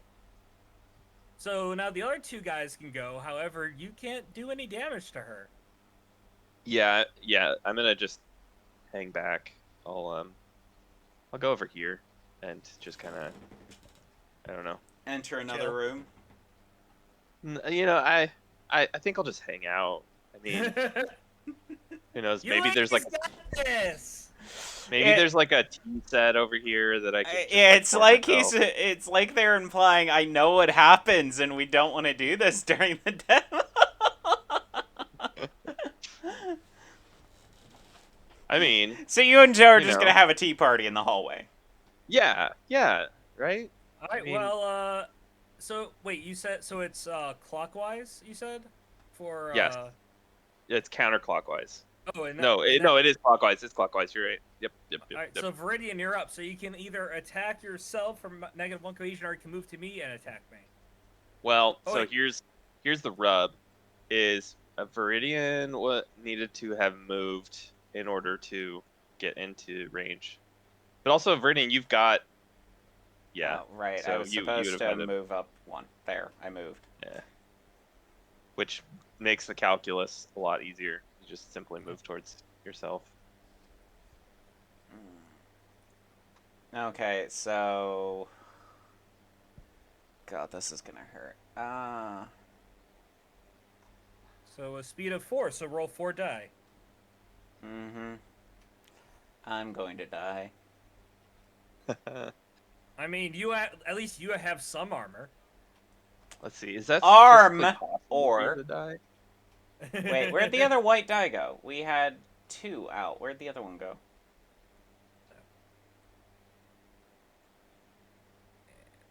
Did it get These thrown? aren't real die. It's not exactly a disaster if we lose one.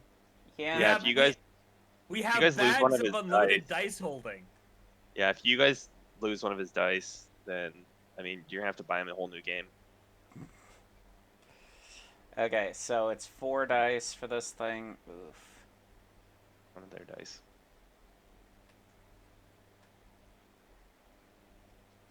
5, 10, 11. Oh, for fuck's sake. 1. My arc would be...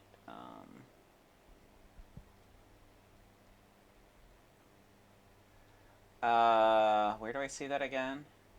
It's just whatever my total armor is?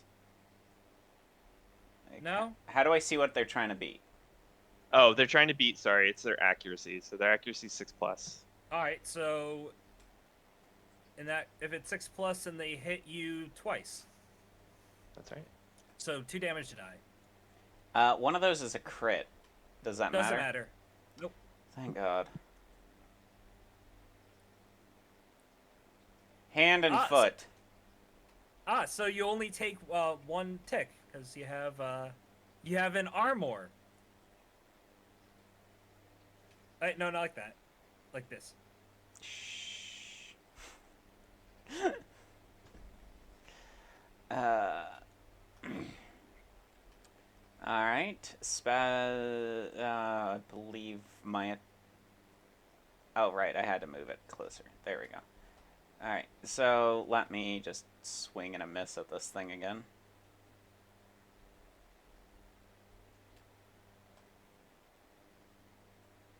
Really? 1 hit.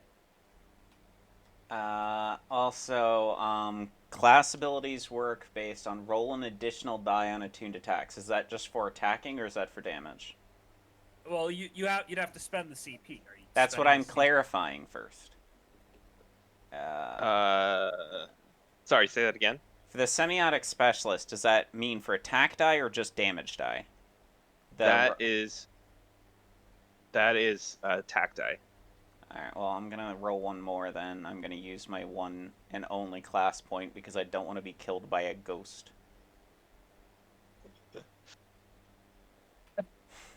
Looks like It's a you good killed attack. her instead. It didn't matter. I only got one hit attack. Okay. Alright, well, I'm up. No, I gotta roll damage, dude. Oh, right. I'm up. They're trying to kill me this round. Oh. 10. Spaz, please do some Yeah. kind of damage. Well, I get to roll 1 die. Oh, no, that's a crit because of, yeah, so, yeah, I get to roll 2. There you go.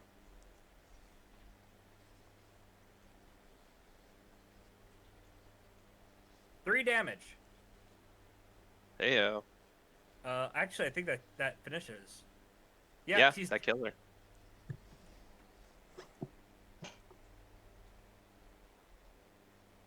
And... Alright, that's done. I love how the reward is you survive. Yeah, it's kind of a jab. There was somebody that I ran this demo with, and they were like, "You should have a reward section for this encounter," and I was kind of like, "Well, unfortunately, this is the Studium. You're not. It's not a. It's not a kindergarten soccer game where everybody gets a trophy." Funny thing is about that was always for the parents, not for the kids. Good point. Yeah, very good point. The kids didn't give a crap. They were having fun playing a game. Alright. So I guess everyone can move to where they want to move. Yep. Well, tactical phase again. Which room are we investigating?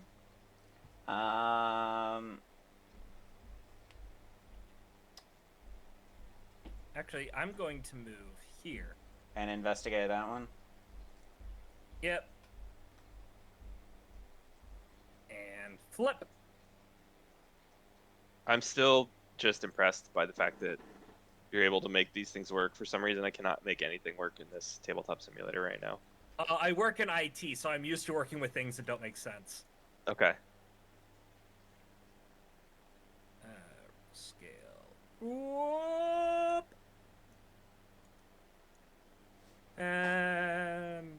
Close enough for government work. But this isn't government work, so... Boop, boop. Messianic Dungeon.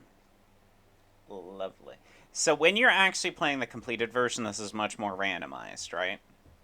Yeah, that's exactly right.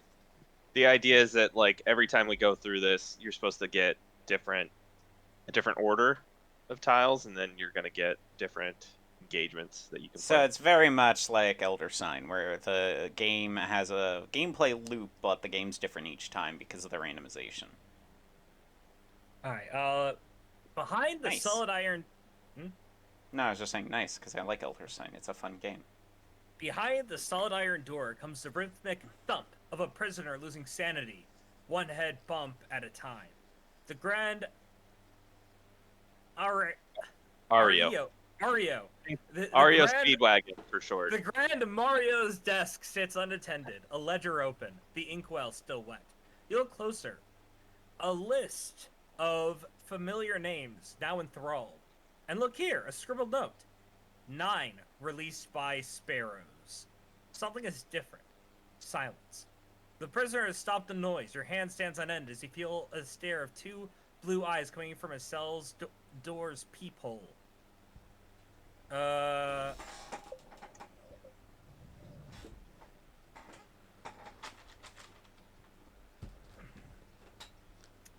You know what? I'm a bleeding heart. No more wasting time! Wait. I'm not certain.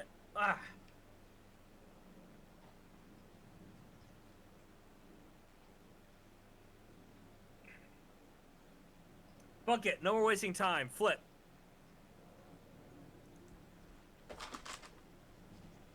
Ugh. Okay, we got the NPC. You hit an F to flip. I did. It's flipped. A prisoner runs into your arms, embracing a fellow victim of the Studium's vicious landscape. Studium. Of the Studium's vicious landscape. You realize that it is the friend you had lost to the swarm of thralls. They still have the warmth of kindness in them, as well as the knowledge that you need. Freeing them was a good move.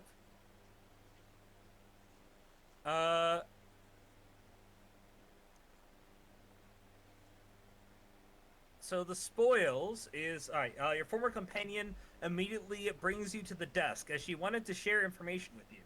It belongs to It belongs to the Grand Mario, whose return she fears may be imminent. She explains that she. Spaz as a ref or just deal with his dumbness. Let's go. She explains that what you witnessed in the pointing room was enthrallment, and that your names are on the list for another upcoming ritual. Reaching the desk now, you see a scroll that appears to help command a soul that has been separated from its body. Perhaps this can free an enthralled adept from their enslavement. You just happen to find another scroll that mentions an eruption of the emptied black flame, whatever that means. You're not certain. Will curiosity get the better of you? Your companion urges you to press on and find an explanation or end all of this madness. Without an exit of any kind back the way you came, you may be forced to oblige. I'll go in. Okay, so we've got some scrolls that people need to decide if they want to use or not. Let's see. Either planar call or the emptied flame. I actually recommend that we give it to one of these two guys so their attacks become attuned.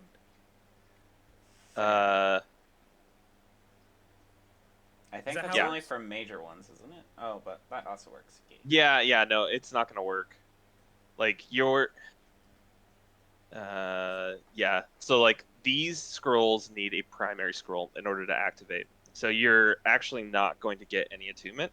However, they're situational. So like if you or like Viridian has in her inventory one of these scrolls, you guys can both take it and then go to the next room and maybe like use it. Well, which one do you want? Do you want the emptied flame or the?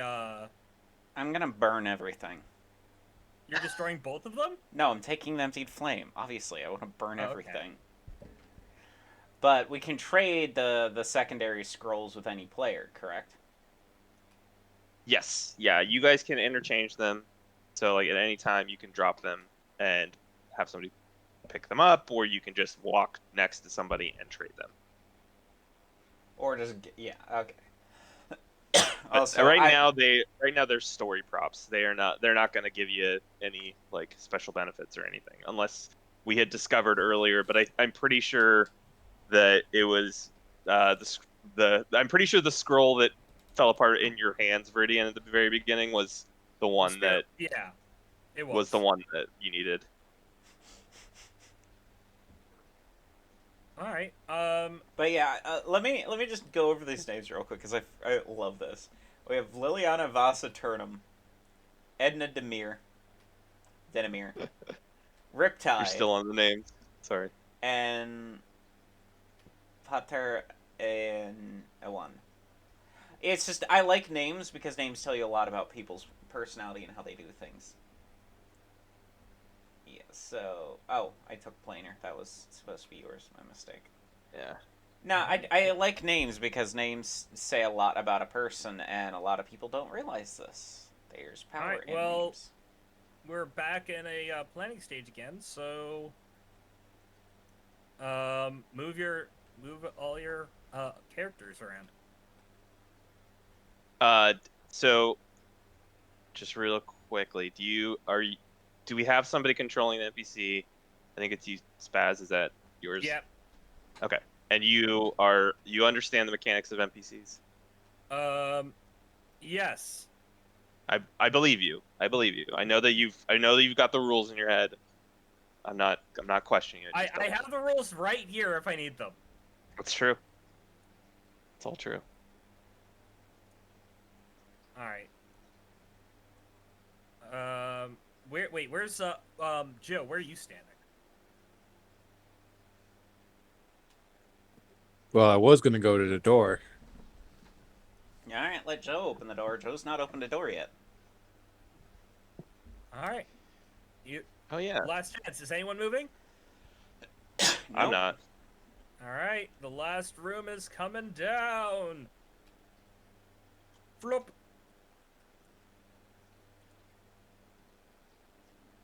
Now, normally, how do you get the boss key? You just fill up all the rooms in the hallway? It's story driven.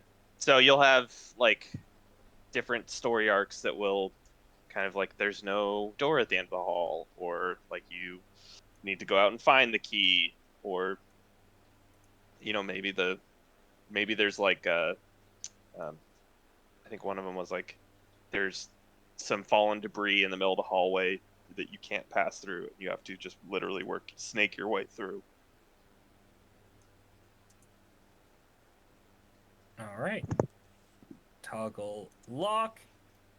And the way of despair.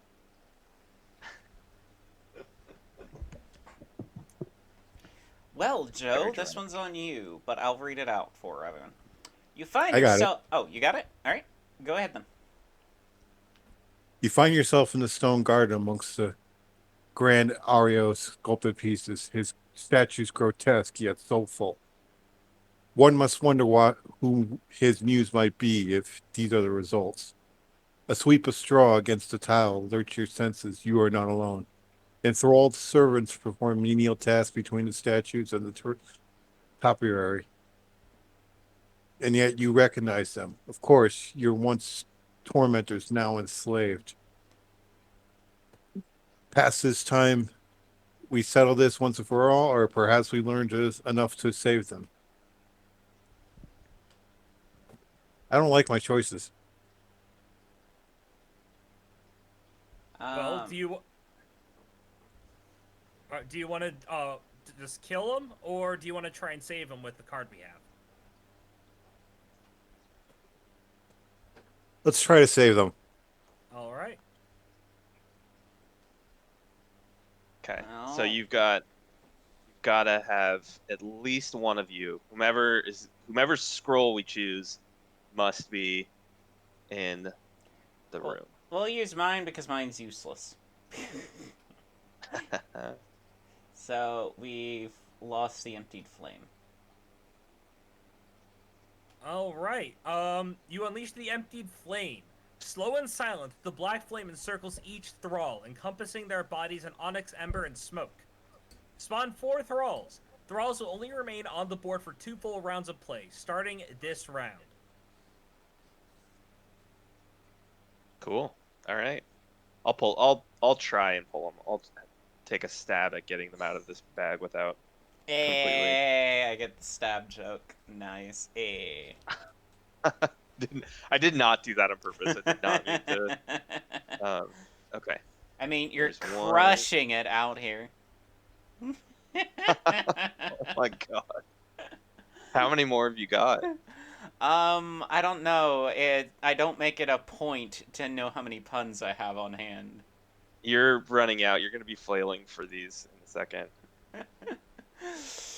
I don't know. I like to take some shots at random jabs, you know? Oh my gosh. Well, I don't have any jokes in my quiver this time. Eh. I could just start pulling out random puns. You could. I genuinely thought a lot more people would be watching this with how many Kickstarter backers there were. Yeah, I I don't think that as many folks are engaged on my social feeds as I had hoped. I'd put a teaser out there on the comment section, but again, I think there's only like 10 people who get on that, and they don't seem like People might kind of watch the folks. VOD. Yeah, that's true. Yeah, that's for sure. I can always upload the VOD to YouTube and then send you the link, and then you can just upload it to share the link. Yeah, yeah, let's definitely plan for that. Yeah, so I'll cut off the intro so people don't have that 6-minute intro, and then we can start it off. Cool. Uh,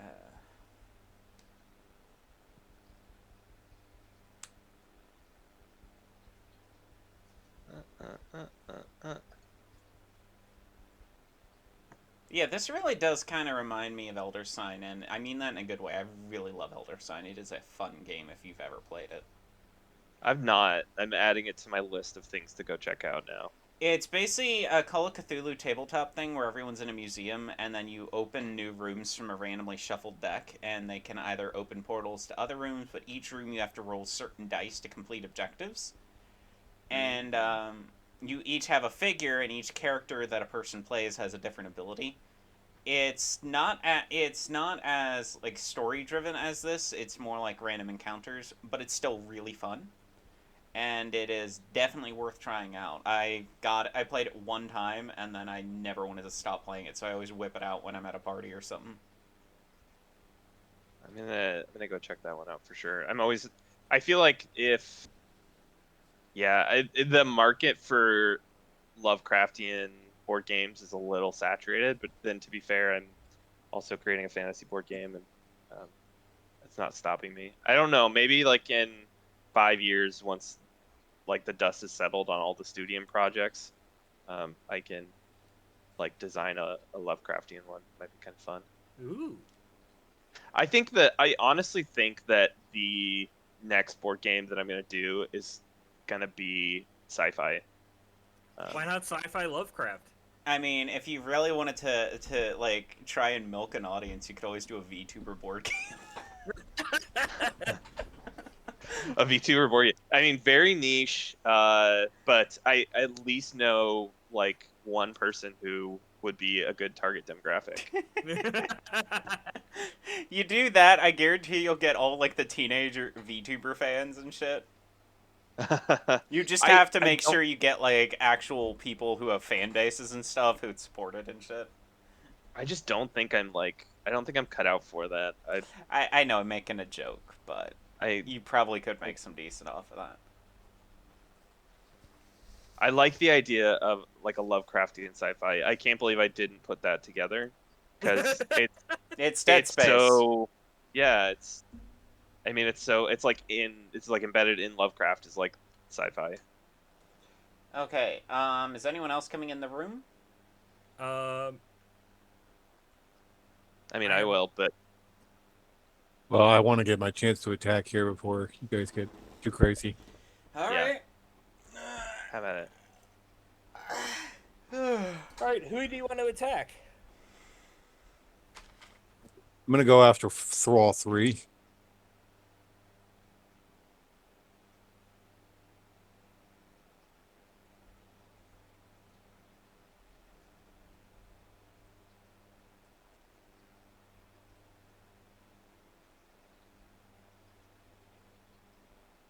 You got a crit and a hit. Yay. right? That's a crit. That's definitely a crit and a hit. Yeah, yeah, So I roll 3 die. yes.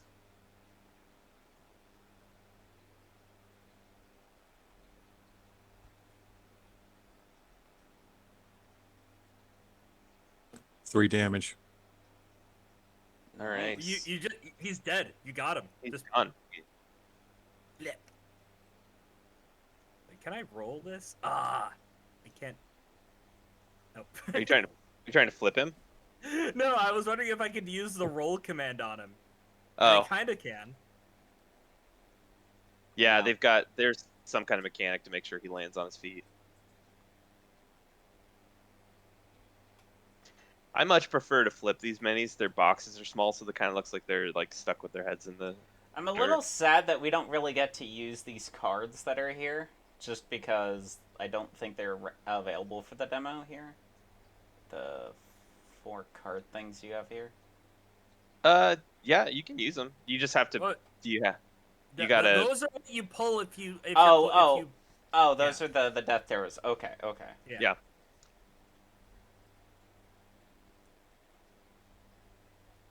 So I mean, if you want to pull one, you can, but I don't think you want to.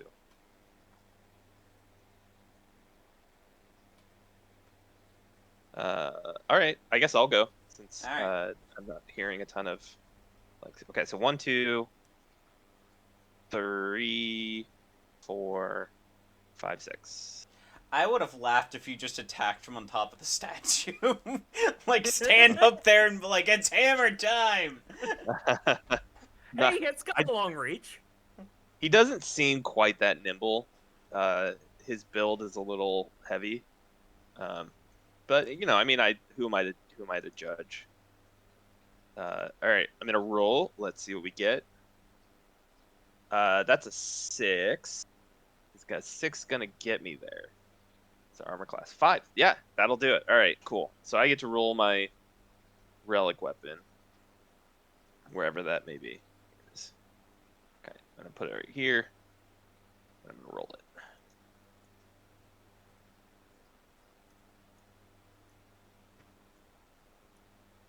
Did you just crit? Ooh, that's a critical hit. So normally this would mean that I get to re-roll this dice, so I get 3 damage plus I get to re-roll it. But he's only got 3 HP, so No. Do it anyway. I want to see how much of a red mist you turn him into. okay, all right, okay, Spaz's bloodlust is on the loose here. no kidding. Okay, Wait, so do you that's get to do another it again? 3. Yeah, so that's 6 damage. Let's see what 8. happens. 8. There we go. You just hit him, and just a red mist is left behind. I mean, it's pretty much like imagine like this really big guy with a hammer, and he's just losing his mind on this completely destroyed adversary. Just drop him, I'll put him with the rest. I got it. One of the thralls calls out, "Stop! He's already dead!" Yeah, exactly. That's what just happened. You guys are sitting there thinking like this big quiet guy is so mild mannered, and then all of a sudden, I'm just just, picturing like- that it's the Mario thing where you just bring down the hammer and just hear. yeah, exactly right. That's exactly right. For mine, I'm going to move this way, and I get 2 because of my speed. I'm really curious how the range in that run works. I've been enthralled with it ever since you showed me that card because it is like so cool looking. It basically gets to swing 2 weapons, so it's pretty OP. I intentionally made it like a game-breaking class. 4 and 1. 5 and 2, technically. 5 and 2. Yeah, the 5 will hit. That's 1 hit. You know, I know that there's a lot of game designers who are like really big on balance. I mean, play maybe riffs. If you don't know what riffs is like balance. What's that? I mean, I feel like all the characters are theoretically broken in their own ways. The upperclassmen definitely feels like the fighter class, like the fighter where they're a little bit broken in all ways, but everyone else can become more broken in very specific ways. Yeah, I like the idea of having it be like a constant arms race between the developer and the player to like see who can break their like it just sounds more fun and chaotic, and that to me is more interesting than like hyper balanced and just kind of like every character plays the same even if they're different classes. Yeah, in Rifts, you can have a orc medic. You can have a ninja mage, and well, you can have like a ninja, and then you can have a motherfucker walking around in power armor that's laser resistant, carrying around a giant boom gun. Nice, nice. Just a heads up, I don't think that there's a lower classman card in this. It's right next to your it's there. it's right I see next it. to your playmat. Yeah, All I was right. proactive. I just put it there for you. Boop. Okay. So which one has taken that hit? Was that That 4 one, or... the one that's right in front of me here. That would be 4. Okay. Then I'm gonna target 4. Nice.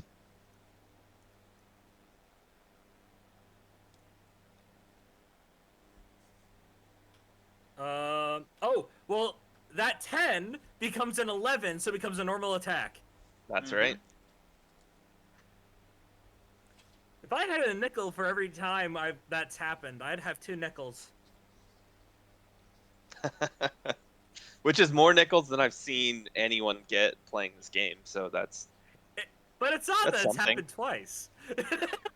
Yeah, I mean, I mean, Spaz, I crit statistically, hit it's something. myself when I was playing an enemy. I mean, to be fair, I double critted on myself when I had to film a video Alright. earlier this week. Unfortunately, that's only 1 damage, so that guy will get a turn. Oh, wah wah. Joe did attack, right? Yep. Oh wait, we've still got the underclassmen. Yeah. So the underclassman, wait, let me double check, has... what's your move? Movement is 5. So they can enter the room. Yeah. Yeah, Alright. and there's enough bodies between those guys and the lower classmen. I don't think Alright, they'll well, go after I'm her. up. So I'll have 4 go first.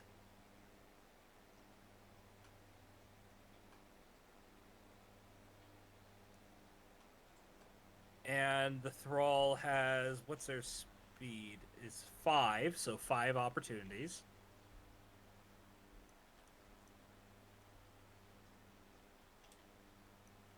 And...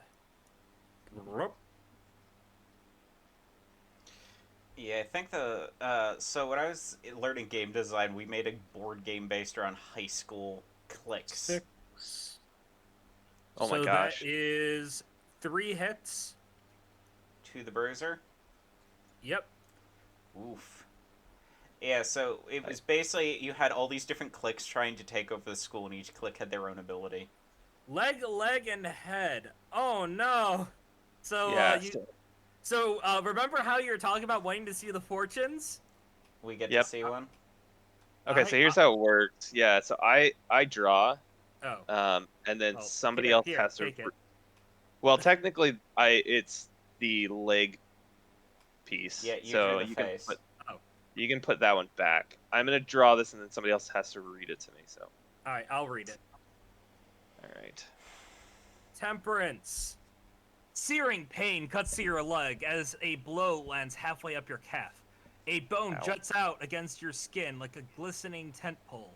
You can't Grim. touch it or move it or even think straight. You're in Spaz, shock. Grim Tent Pole. What are you reading? I want to know what you're reading.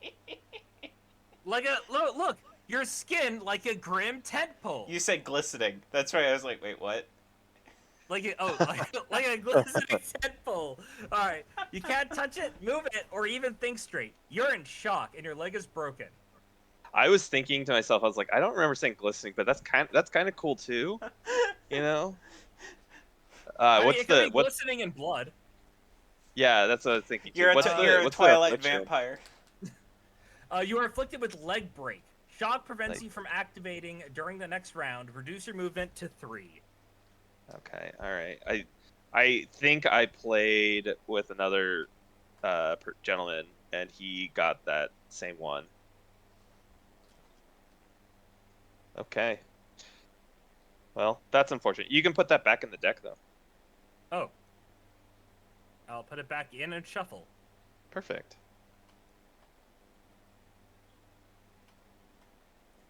I've got it noted under afflictions, so I know that I have a leg break. And I've adjusted my movement accordingly, so I have been effectively crippled. You'll get over it. After one We just round. need to take a long rest. Yeah, was there like a whisper or anything that I heard when that happened? Nope. No. All right, we That's got fine. one more enemy that's got to attack Spaz.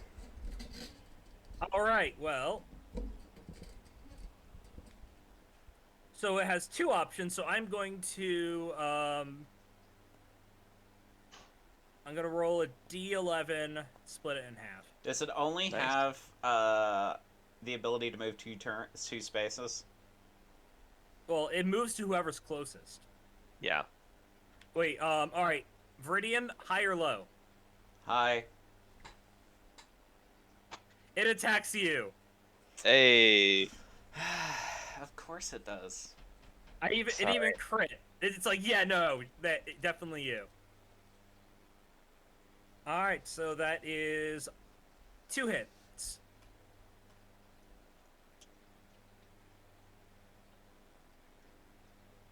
Hand and foot.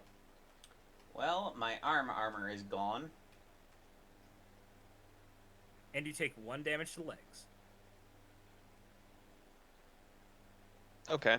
I mean, you could be worse. All You right. could have a glistening tent pole.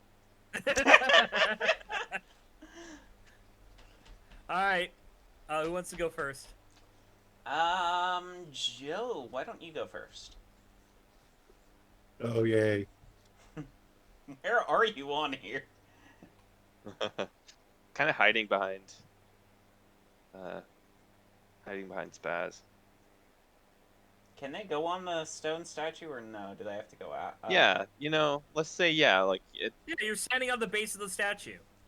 yeah, it's kind of like I just imagine like the really cool anime version of it where they just kind of like do a flip onto the top and then just do another flip and jump off. And I bring mean, a they're a couple daggers Bishonen pretty down. boy. I'm fully expecting them to have an energy bow they break a wrist anklet on and call themselves a Look at this Quincy. guy. This guy is definitely someone that buys ninja blades at the mall. Look at him. Yeah. Okay, here's the thing with this guy. I didn't really, when we designed them, I didn't really see them as like a guy necessarily. I always kind of thought they were more like asexual, to be honest. Oh. Okay. You mean non-binary, right? Asexual is Non-binary. Yeah, yeah, asexual yeah. is when you're not Interested in sex. They could be both. They could be both. Yeah. Yeah. I didn't. Sorry, I didn't mean to presume on their behalf. No, I meant non-binary. That was my bad. I could see it. All right. Anyway, I'm going to attack Thrall 4. All right. Roll 3 die.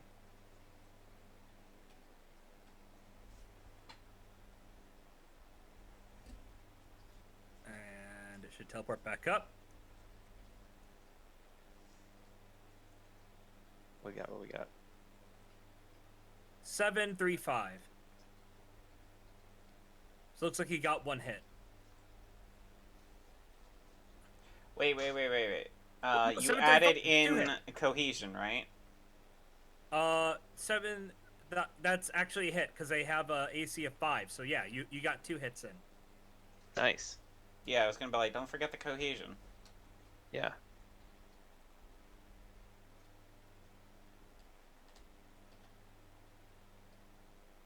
Two damage.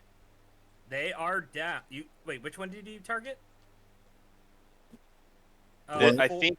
Yeah, I think it's 4. I don't think 4 had any damage on them. Yeah. Nope, it was 3 that had damage. All right. So you. Oh might wait, want to no. Start a new. This one was the one that had damage because 4 was here. This one was yeah. here. So Okay, yep. 4's down, and we're down to the last guy. Oh, cool. All right. I guess I'll go.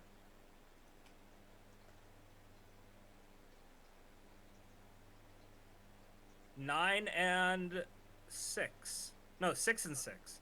But it becomes 7 and 7. So regardless, 2 hits.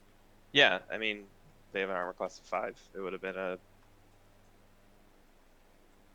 I like blood mists. Okay. 2 damage. So Okay. it's like nothing's changed. We're just down to 1 guy. I'll give Alright. it a whack. I'll give it a to hammer every problem's a nail, I guess. Did it roll? Did you guys see it roll? I didn't see it roll. I didn't see it roll. All right, let me try that again. Okay, I'm gonna do this one over here, just to be clear. Okay. All right. Man, the lag is just brutal for me right now. Okay, here we go. You have a ping of like 172, and you crit. I've got a ping of 209. So that's probably why they're having a bit of a lag. Oh. Well, hey, I'll take a lag any day of the week if I can get a crit, which I did. So I'm gonna roll this twice, but he's not gonna survive no matter what. Spaz, I know that you want me to. Do it again? Yeah. So there you go. That's 7. 9 That's- damage. There you go. 9 damage from the heavy hitter. I like am to covered in blood because of that.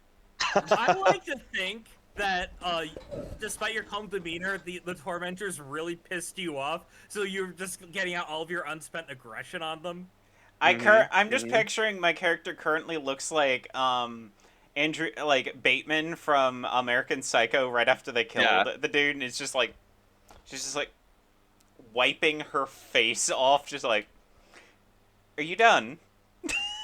100%. Well, we met our primary 100%. objective, so let's gather at the boss. You got to read your Right. successes. As the dust settles, any hope of a happy ending has left your mind. Your companions shudder, alarmed by the consequences of your choice. They may have been bullies to you once before, but no one deserves what you did to them. The lore classman's hand shudders and then reveals a key. One they must have hoped they would not need to use. Presumably, a key to the large double doors at the end of the Forsaken Ward's hallway. You are up against an evil force, both physically and spiritually. Now, finding the sinister puppeteer should be easy, and the only option you have left is to fight. Beware. Thought we Cool. tried to save them, or did we not because I used fire? No.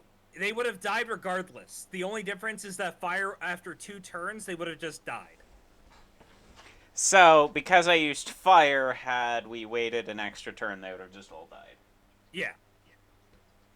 Yeah, Can in you theory flee rooms? Oh yeah, for sure. You can definitely flee rooms. Their only mechanic that was in play there was that you were, I mean, they had to die before we could keep moving.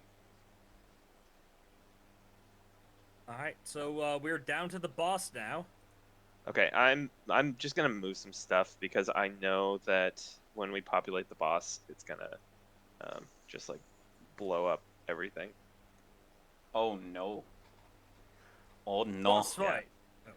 Oh yeah. Yeah. Can we move our mini? Oh, you already did it. Never mind. Okay. Oh. I'm gonna hit the button. Oh Button. no. There we go.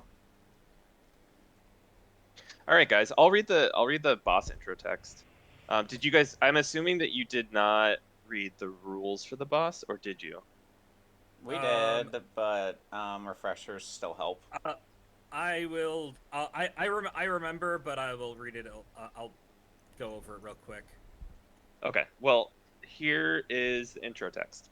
You enter the room cautiously, never knowing what danger lurks in the shadows. Paintings in states of disrepair occupy the room. A scroll rests on the floor, and your nostrils fill with the putrid smell of Kinzer flower.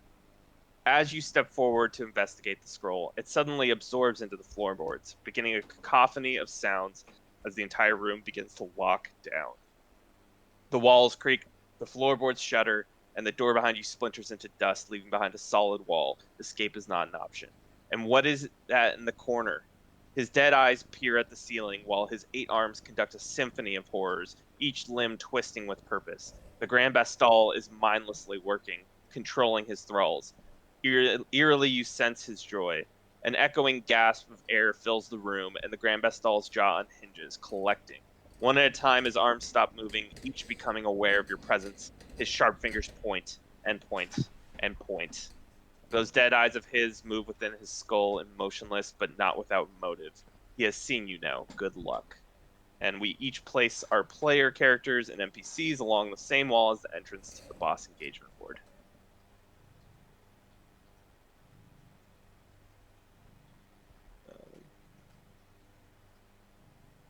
Oh no.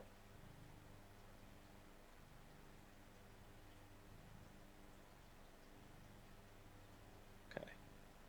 I'm just gonna go right here. I have a cat who decided he's going to pin my left arm down.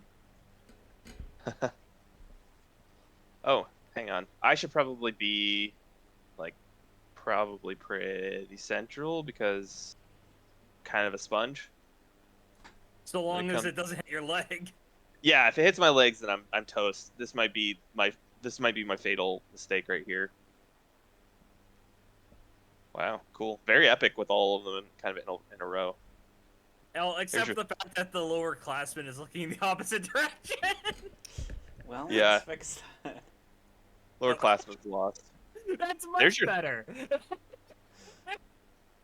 There's your thumbnail, though, right there. It's just get a good shot of all of them kind of lined up, looking like they're ready for battle. Move thy hands so I can actually get a clean section there. Okay, there we go. Yeah. There, you got the thumbnail. Nice.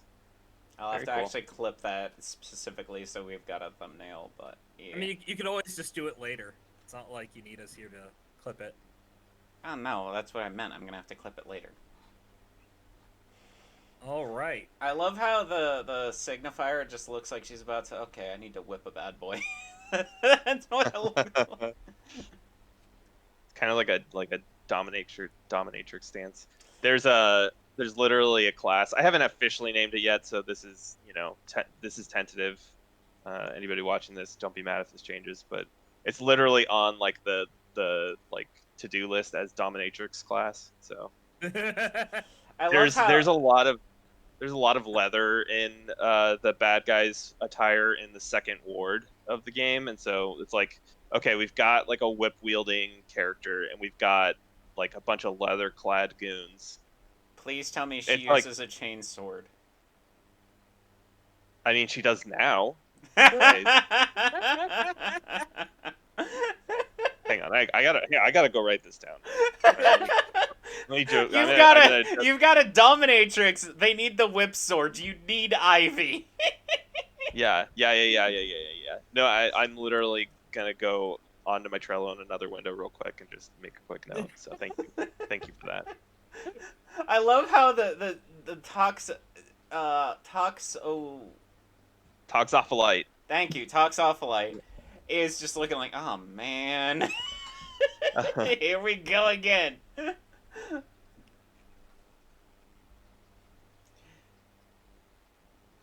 For the Toxopholite, you might want to put like a pronunciation thing under it, just so it's, because it is looking at it, it's a little hard to pronounce.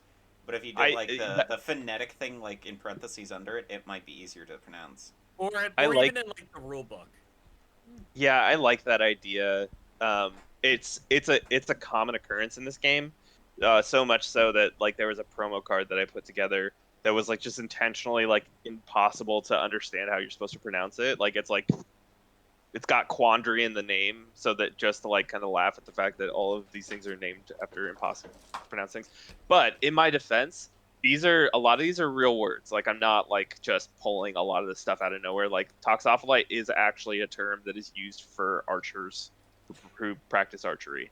Yeah. So Oh, I meant, It, and I also meant the Senator, not the Toxopholite. But yeah, Alright. I get that. It's just like they're words that aren't regularly used, so phonetics might help. So who wants to yeah, go first? Um, I'll go the first, Grand but Bastille would like to go first. oh, he goes first. I will say one Yeah. thing compared to the card you gave me at PAX. I'm really glad you didn't do the black on gray background for the text things because I will admit reading some sections of this card are very difficult because it's black text on gray background. So I'm Yeah. glad you did like you changed it up to a white background because it's actually significantly easier to read. Yeah. Definitely. Definitely. Um, okay, I'll go with the Bastille first. Uh, the actions for Bastille are actually strikingly easy. So I'm gonna draw from the attack pile. Whoa, okay, let's try that one more time. I'm gonna draw from the attack pile, and we get Twisting Windmill. A handful of the Grand Bastille's arms join together at the elbow, begin to spin rapidly. Bones pop as the motion begins to resemble a sickening windmill. Bastille moves towards its next victim. Oh So it's gonna no! a Spat movement of 6 towards the nearest adept, and then attack all adjacent. And so I will do that. Spaz, doesn't Go. this kind of remind you of Other Side? A bit. Wait, it's Um, all adjacent. So is that just me and you? yep. And then I'm gonna roll to attack. So I'm gonna roll to attack myself first with speed of 4. 6s or higher. We're gonna do it. Thankfully, it's only 1 damage. Yeah, thankfully. If I can just get this to start rolling. Okay. Here we go. All Okay. right, so that's 11 and a 7. Grab these, and I'll roll them. Oh! Oh Wow, my that was. god. And with that, I bid you adieu. Have a great night, everybody. Thank you for having me on the stream. No, I'm just kidding. You died. Oh no. Just immediately dead. Hey, what was the thing I had said just a few moments ago? Like, put me in the front. I think I'm a sponge. Yeah. Mm-hmm. Yeah.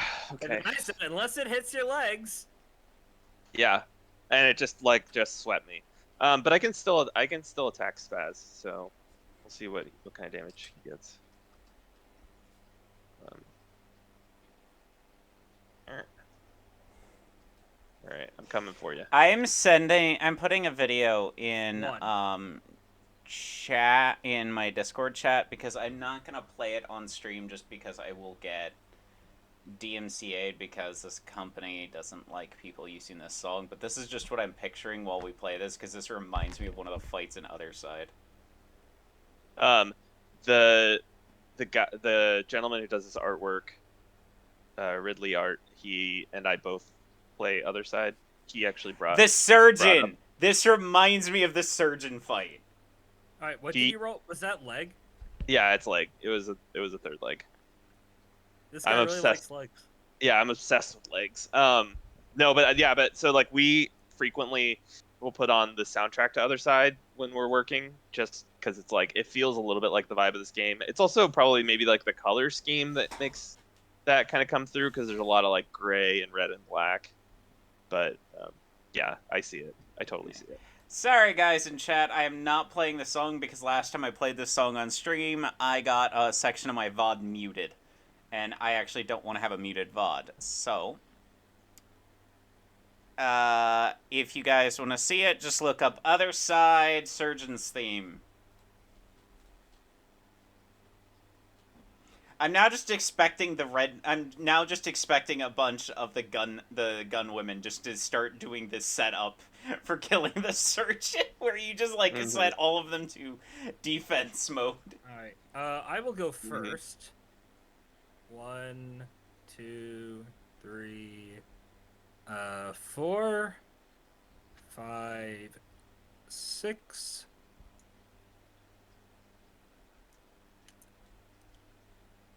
Hang on, let me double check something. And I'm going to use my CP. Nice. So I re-roll an attack until I successfully hit. So.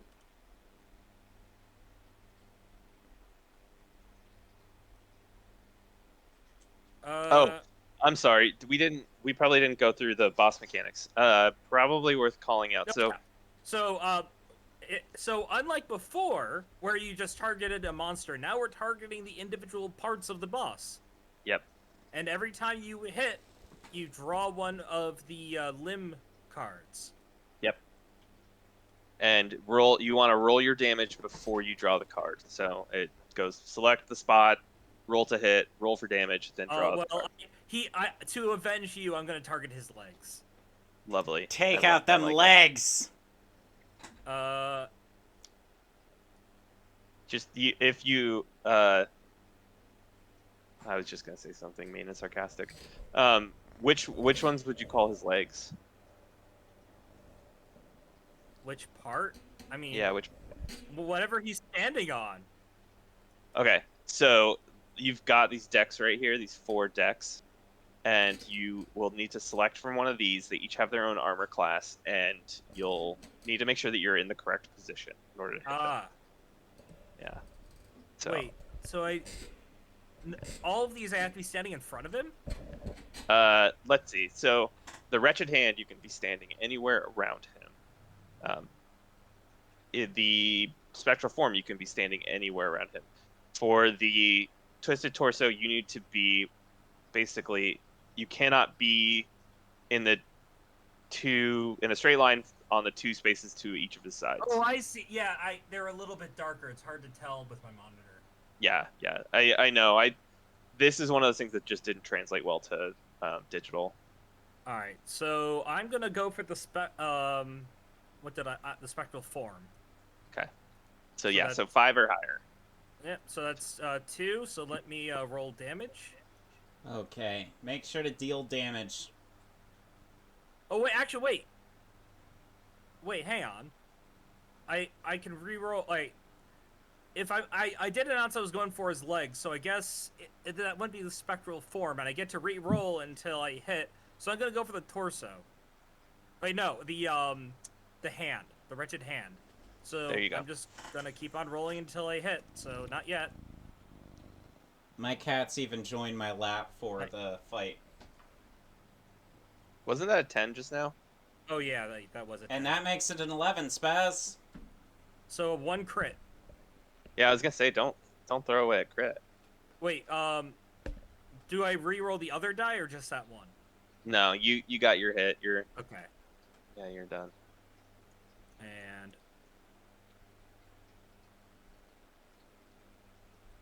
3 damage. Hey. Oh, we have to give him his HP, by the way. Here, let's do that. So we've got 4 of us, which means he's got an HP of 30 hit points. I'll do that if I can pull that off. Let's see. Yeah. My cat ninja has decided to join my desk. If this is like a if this is something that I need to join in on, let me know. I can have a cat brought to me. So Mine has been asleep all day because he's been eating his medicine, and he's got kidney issues, so he had to take some medicine. He woke up now and he wants cuddles. Oh, poor thing. A hand extends backwards away from the Grand Vestal's line of vision. You seize the opportunity, aiming your strike for his outstretched appendage.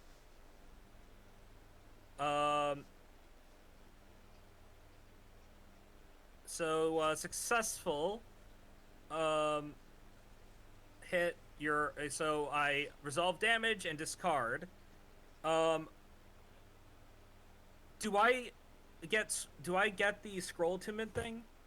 You because do. So I deal 1 extra damage. Yep. Yeah, that's exactly right.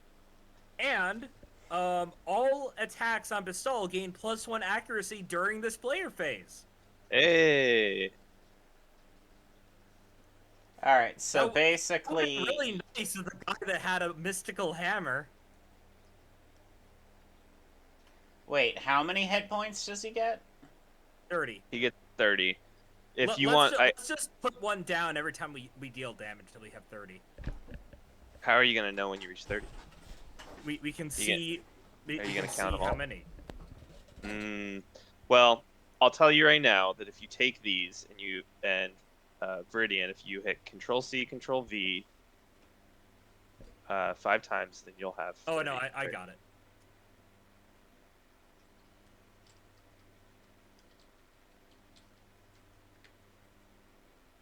Think that's enough? Hang on.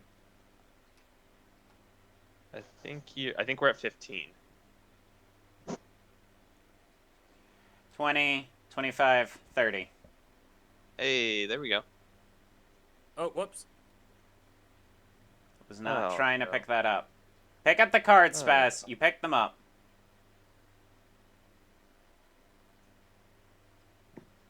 Here, There we while go. we do that,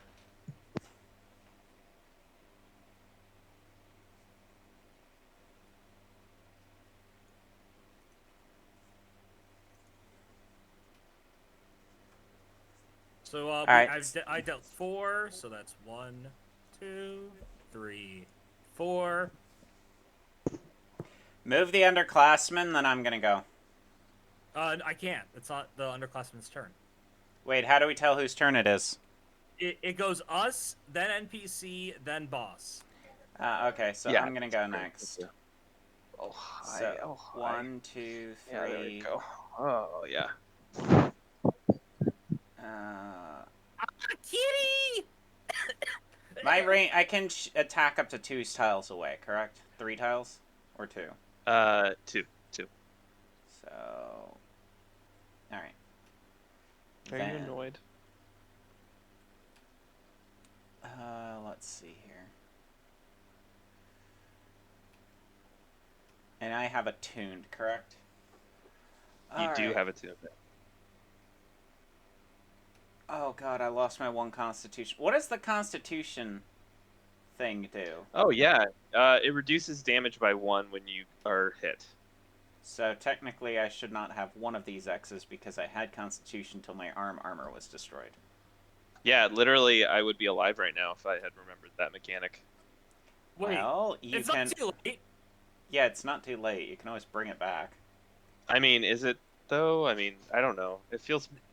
No, you remembered that you aren't dead. Yeah. Oh, What bigger okay. way of a badass than just remembering... Oh, wait. No, I'm not dead yet. It's just kind of like, oh man, gosh, that was a good nap, guys. Thank you for letting me just hang in there.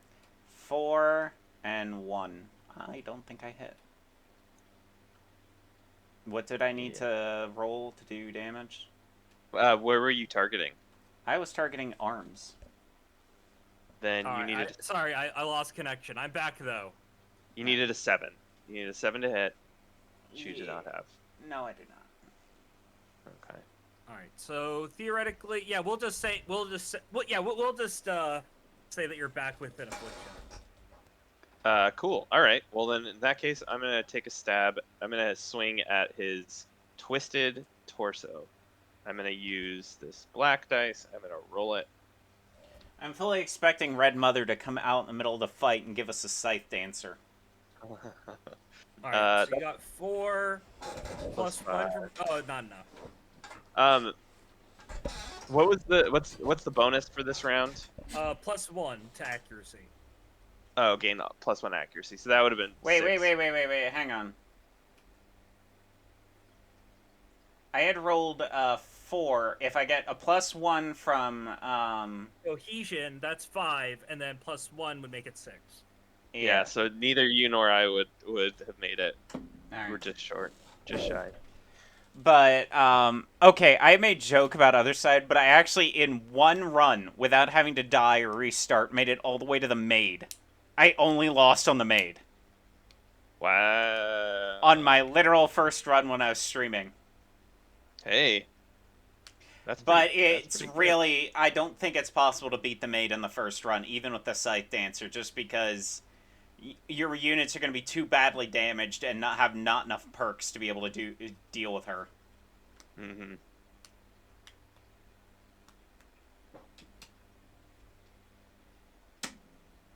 I couldn't keep the cat for very long.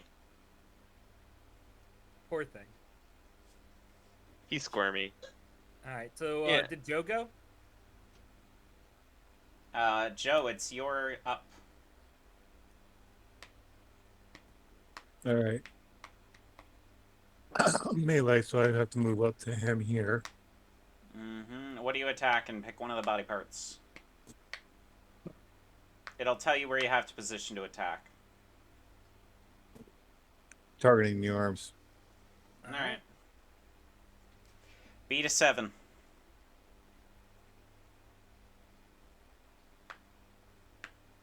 Oh, technically you need to beat a 6, but Technically, you need to beat a 5.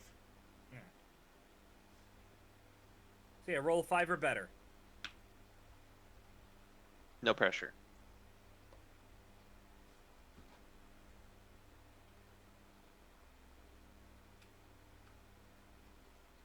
Seven, Oh. 10, 7! So Oh, damn, Joe! 2 hits. No, Nice. that's 3 hits. No, yeah. One crit, 2 hits. You Yeah. guys said the same thing. Oh, I didn't hear the crit. So yeah, Joe got a crit. So Joe, that's 4 damage dice you're rolling. It is 4 damage dice. Wow. Rolling hot.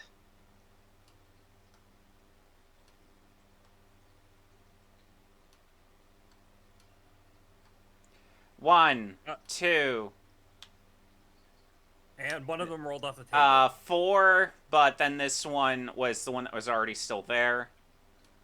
So one rolled off. So one that Re-roll rolled that off, one. re-roll. Yeah, re-roll that. So 4, 5, 6 damage. Hey. What were you attacking? The arms. Okay, you can't take them off just yet. You got to pull the card first, because you never know. You never know what's going to be in those cards. All right.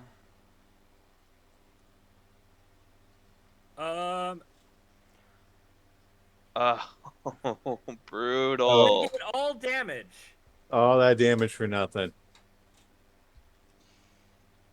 Who You made spot this writhing game? figures clutching this small purple lantern extending out from behind a spectral shawl. You deduce that the arm hides just outside your view. Unsuccessful And- hit, no damage. Good And it strike. goes back in. But what was that attunement one? Because isn't technically everyone attuned for this round?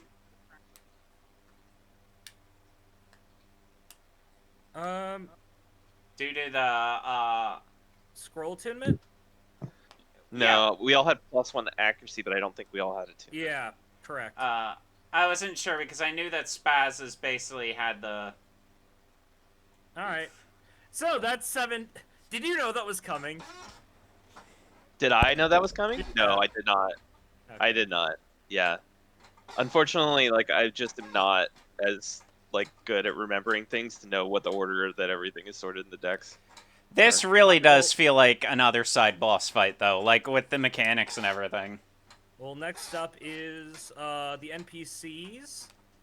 So I'm gonna have the NPC go 1, 2, and you have a speed of 2.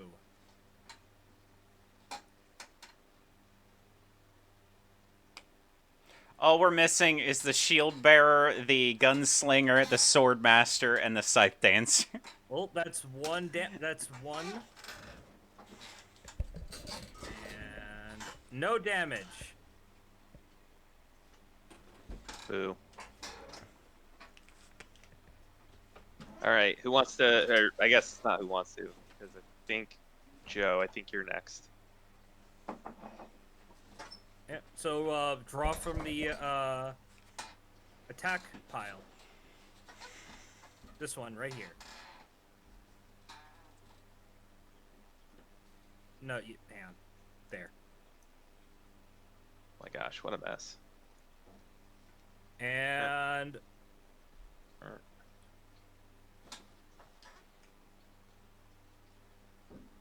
Um.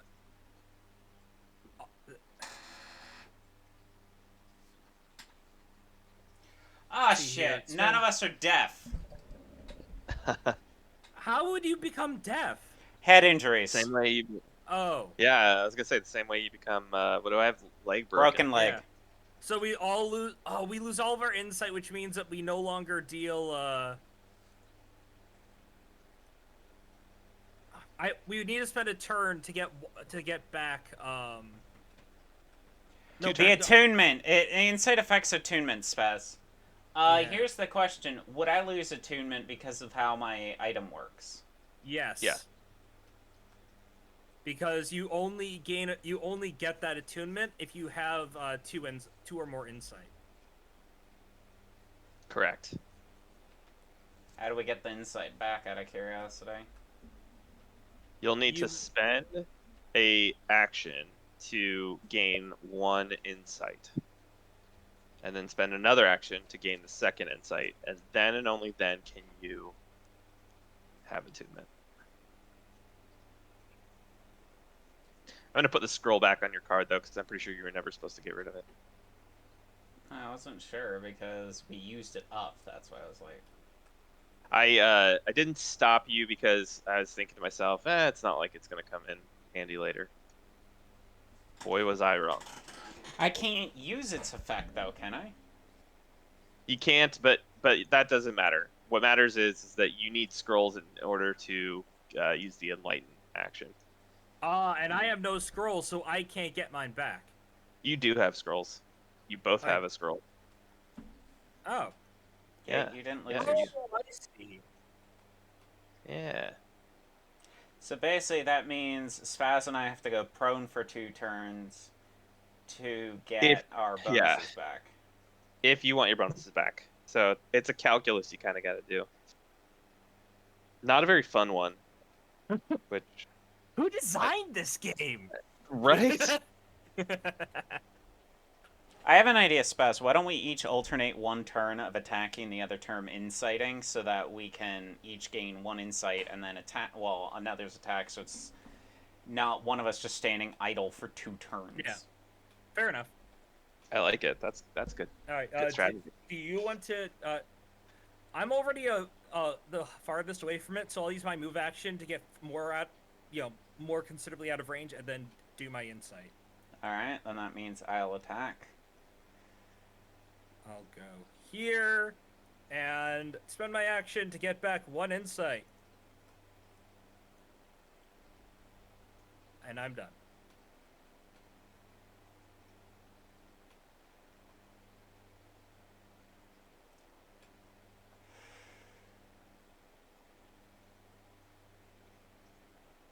I'll go. Swing in at those dame arms. 5 and 2. Damn it. Yeah. So that's like a 6 and a 3, so that's not going to cut it. Wait. For what are they targeting? Arms. Arms. No, wait. Where's what you rolled? 5. I rolled a 5 and a 2. We don't have insight anymore. All right, yeah. Oh, wait, no, we have cohesion. Yeah. Yeah, but you need 7. You need a 7 to hit those arms. Yeah, and the bonus I gave ran out. Mm-hmm. Wah. Okay, I'll swing at him. Let's see what a hammer can do. I'm gonna aim for his twisted torso again, and give this a go. Wait, aren't you dead? No, he forgot about a mechanic. That I forgot I wasn't dead. I just woke up from my coma.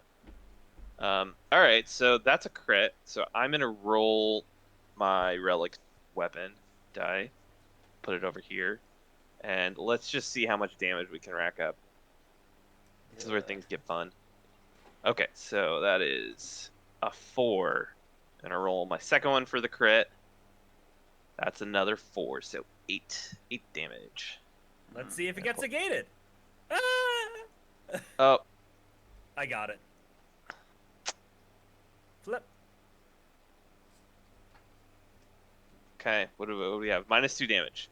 Okay, a group of limbs swing outward in opposite directions, leaving the Grand Vestal's chest exposed. Seeing an opening, you attack. Your weapon passes harmlessly through the torso's spectral mass. The Grand Vestal seems more annoyed than injured. This I attack mean, suffers -2 that damage.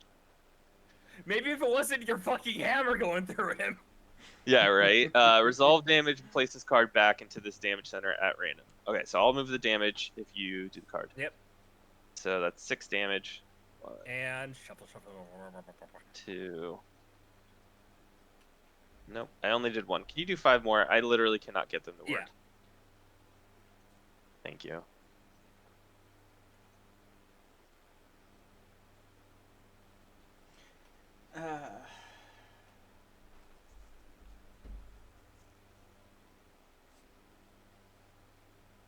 Okay. I mean, hey, so that wasn't nothing. Hey, maybe you could get a crossover with the other side team, and they'd let you make the Red Mother as a playable character. If I could get them to do a crossover, that would be amazing. The Red Mother would be such a broken character. 1, 2, 3, 4, 5. Okay, I'm moving to the back side. Because the Red Mother has like so many actions she can do. It's so broken. Thank you for the rotation. Yeah, that's it. That's it for me. Do we have anybody left? Is that it? Joe? Joe needs to go. Yeah, I'm gonna move.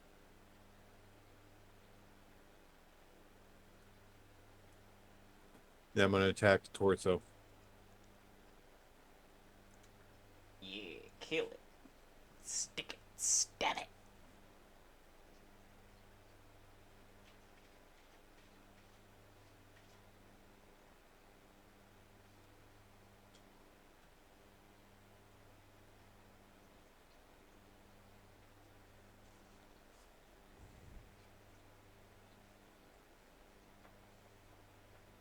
Come on, Lump. Finish up your food.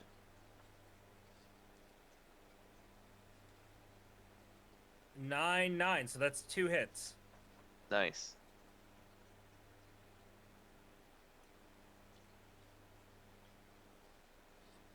He kind of looks like the Deacon. 2 damage. And the torso...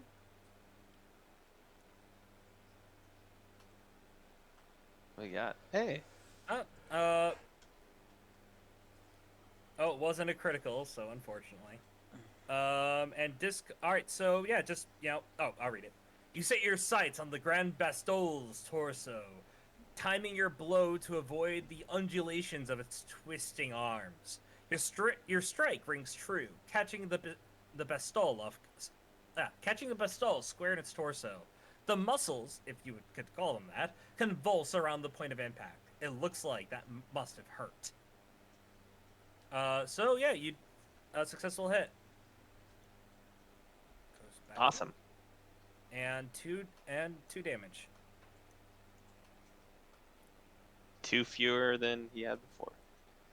And now the NPC goes.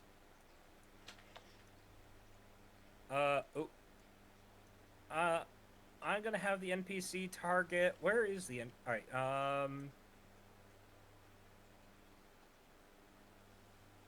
I'm gonna have you go behind it.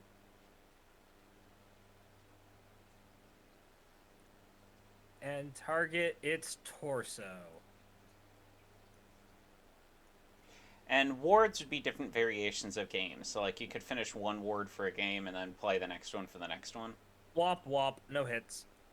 I'm not sure I understand your question. Okay, so what are the wards? You said there's, like, multiple wards and various bosses and such. Got it. Yeah, sorry. Okay. There's 3 wards in the base game. First one is this one that we just played through. Second one is the Sanguine ward, which is, it's like blood-themed. The seductive lady from the trailer saying how she's fucking pissed. Yeah. And And then the third one is the Death Ward, which is guarded by Lord Alistair, who's the big hulking knight. And then there's a fourth ward that we're going to try and include in the game. It might be an expansion, I'm not sure. It is the Brutus Ward, which is like monsters, animals. It's the beasts. scientist guy from the trailer. That's right. Gotcha. So each of Brutus those. Ward. Are you sure it's not like a bunch of gym bros? No, that's the Brodus Ward. That's a completely different section of the studio. Are you sure that's not the Chaticus ward? There's many wards. There's infinite wards within the studium. So How do you get out of the the- studium is the question. well, I hate to break it to you, but there isn't really an exit. So there are safe places in between wards that you can't go back to. yeah, well, I mean, there's a life to be made in the studium, but is it a great life? I'm not sure. Alright, But well, yeah, so to finish answering your question, you start off with this ward. After you complete it, there will be kind of story events that unlock the second one, and then you'll have to kind of move through either of those wards enough times to unlock the third one, and then the fourth one is like a whole nother story because it's expansion. So like that content, alright, well, how that integrates is different. So the only question I Because- have story-wise is how do the village that constantly feeds the young adults not run out of children? Well, they don't need to send a lot of them. Each settlement needs to send one, and Ah. they only need to do it once per year. So as long as they have more than one kid a year, they should be fine. And the studium is basically a never-ending labyrinth run by a bunch of people searching for the answers to something that leads them all to be abomination monsters. Yeah, that's kind of it. So There's a guy who runs it. There's a guy that you'll probably never run into that runs the whole show. Yeah, it's me, Because- secretly. because everyone else has bad connections, just can't really finagle them, I'll just handle the attacks. Thank you. And whoop, Death Blossom. Oh no. The Who let Grand Reaper out? The Grand Bastille spins. Purple lights and spectral garments dance as the Geist spirals faster and faster. For a moment, the figure seems less grotesque, even alluring. The dance grows faster still, stronger, vicious. Entrancement. Each adept that is not blind performs a full move towards the Bastille. All adjacent suffer this attack. Can you handle my thing real quick? I gotta let my cat out of the room. Alright. So everyone needs to move, do a full move action to get yourself adjacent. Come on. Out. 1, 2, 3, 4, 5. Just enough, damn. Alright, so speed of 2.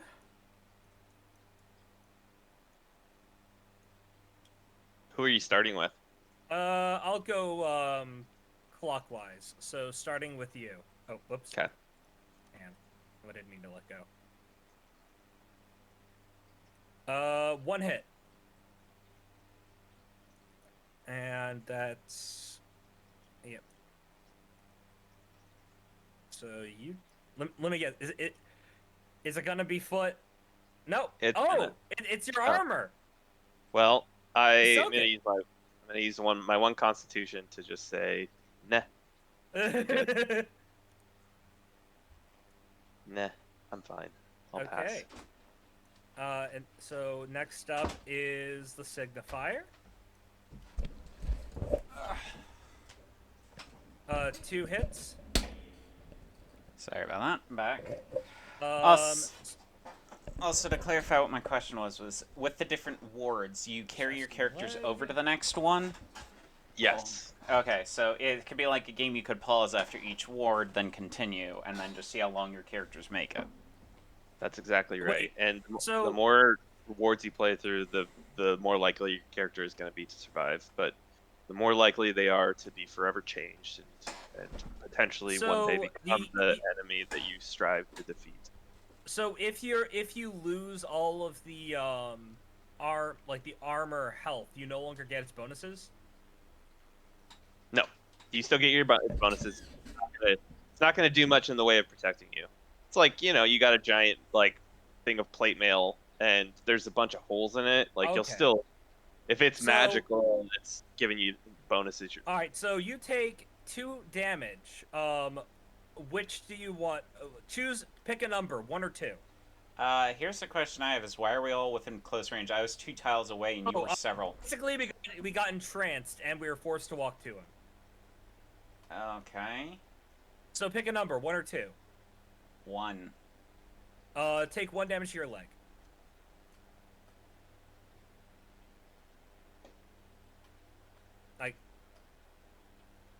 I'm getting there. Give me a sec. All right. Next up is the Senator.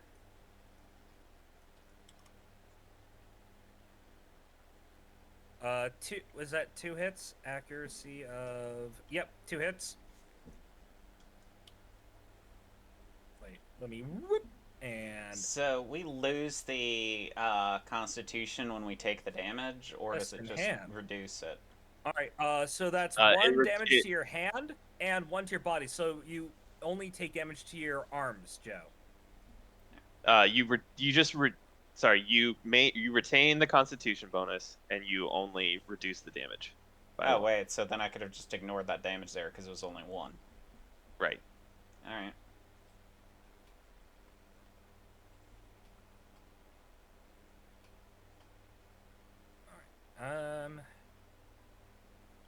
And next up is me.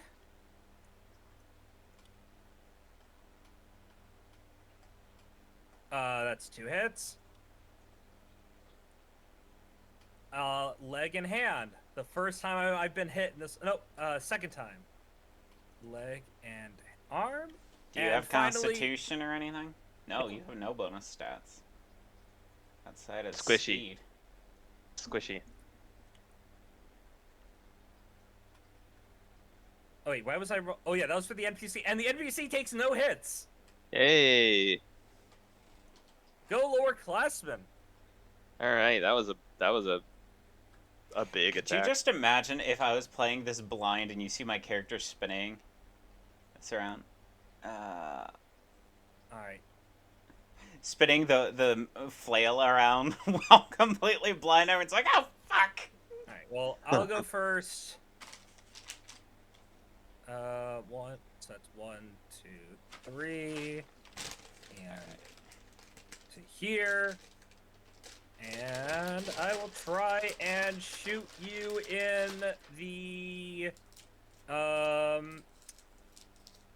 the spectral form. Why not?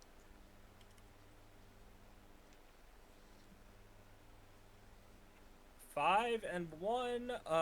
So yeah, I get 1 hit in. There you go. And no damage. Well, pull the card. I mean, who knows? Maybe. You never know. You never know with these cards. You got to pull the card. Oh, wow. That would have negated all the damage. There you go. The Gravistol's hands dip in and out of its spectral shawl. Its movements are partially obscured by the translucent garments. This all just seems silly and annoying. Huh. Yeah, so that would have actually done no damage. And discard. Oh, so I do no damage either way, but now the card is discarded. While you guys are fighting, I'm gonna move my range to get away from this, and then I'm going to do insight. Well, the one thing to gain a single insight. Oh yeah, there you go. You gotta read the flavor text. Flavor text is: you spit angrily and begin to strike madly at the Bathdol's form again and again until it looks a little less flowy, but unfortunately still very annoying.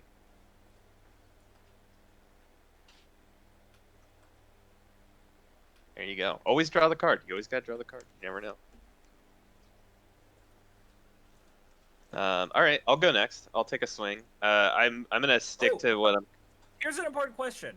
If Yeah, you if you hit, if you hit it but it does no damage, does that count as a successful hit? yeah. I mean, Okay. yeah. I mean, you still hit the thing. Just it's like, yeah. I mean, it's like I said earlier. Like it's like as if you were hitting something and you instead of actually doing damage to kill the enemy, you literally just cut Out at of its robes. curiosity, did you get any inspiration for this from the back rooms? No, I don't know what that is. Oh, you should look into that. I think you'd find a lot of inspiration in that. Okay. I'll tell you about it after the stream. Okay. Well, Spaz, he I did say he got a lot of inspiration from Other Side, and Other Side is very much like this. I'm gonna go against the spectral. No, wait. Twisted torso. I'm gonna roll this guy. Well, why, dude? That's a 4. That's not gonna do it. All right. And then maybe I'll just let's see. Do I need to be somewhere for this? Yeah, I do. Okay. I'm gonna stay where I am. I'll just stay put. All right, that You just know, leaves Joe. All right. Gonna attack the torso again.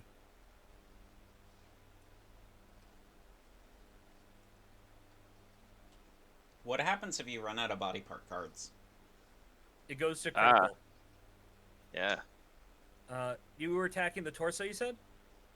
Yeah, I got a 5, 5, and a 7. Well, you hit So- one. 6, One 6, damage. 8. Yep, roll one damage.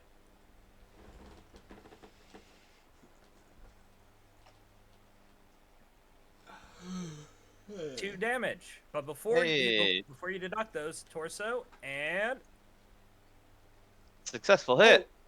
oh wait, no wait, I forgot to shuffle. I don't think you did. Because that was definitely not a card we had drawn before. I thought it I was. think- No. Oh, it's the it same wasn't. one anyway. All right, there you go. It's a different one actually, but Whatever. that's okay. You're disgust. Oh, exposed by the purple lantern light, you finally glimpse the Grand Pistol's torso in grim detail. You can now see the agonized and decaying faces that squirm and shift. Your disgust from the sight compels you to strike with vicious swiftness, causing the Grand Pistol to reel backwards in pain. Resolve damage and discard the damage center card. Very cool. There we go. Life without beauty must be the cause of maddening despair. Let the twisted soul be nourished with purpose, by the light of pursuant elegance. I don't know why, but initially I wanted to just scream the heart of the cards. By the heart of the cards. Spaz. Spaz. All right, we got it. All right. I wonder how many. Okay. So now the NPC can go. go. And she is going to try and attack the spectral form. Why not?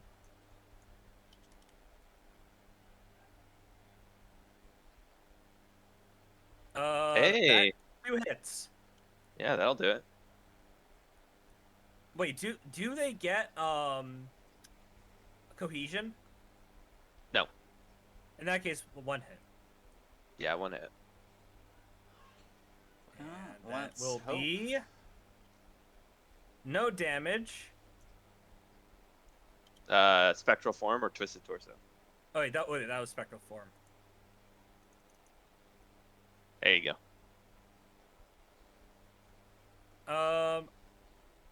The Grand Pistol appears to be peering away towards one of your companions. You seize the opportunity and plunge your weapon directly into his flowing cloak.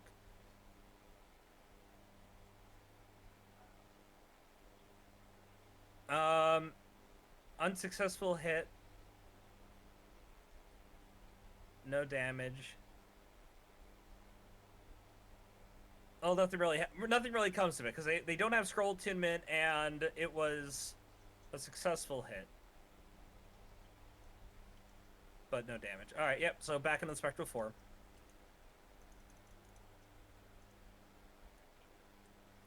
Okay, who's in control? I think Spaz. I think you're the only one who hasn't.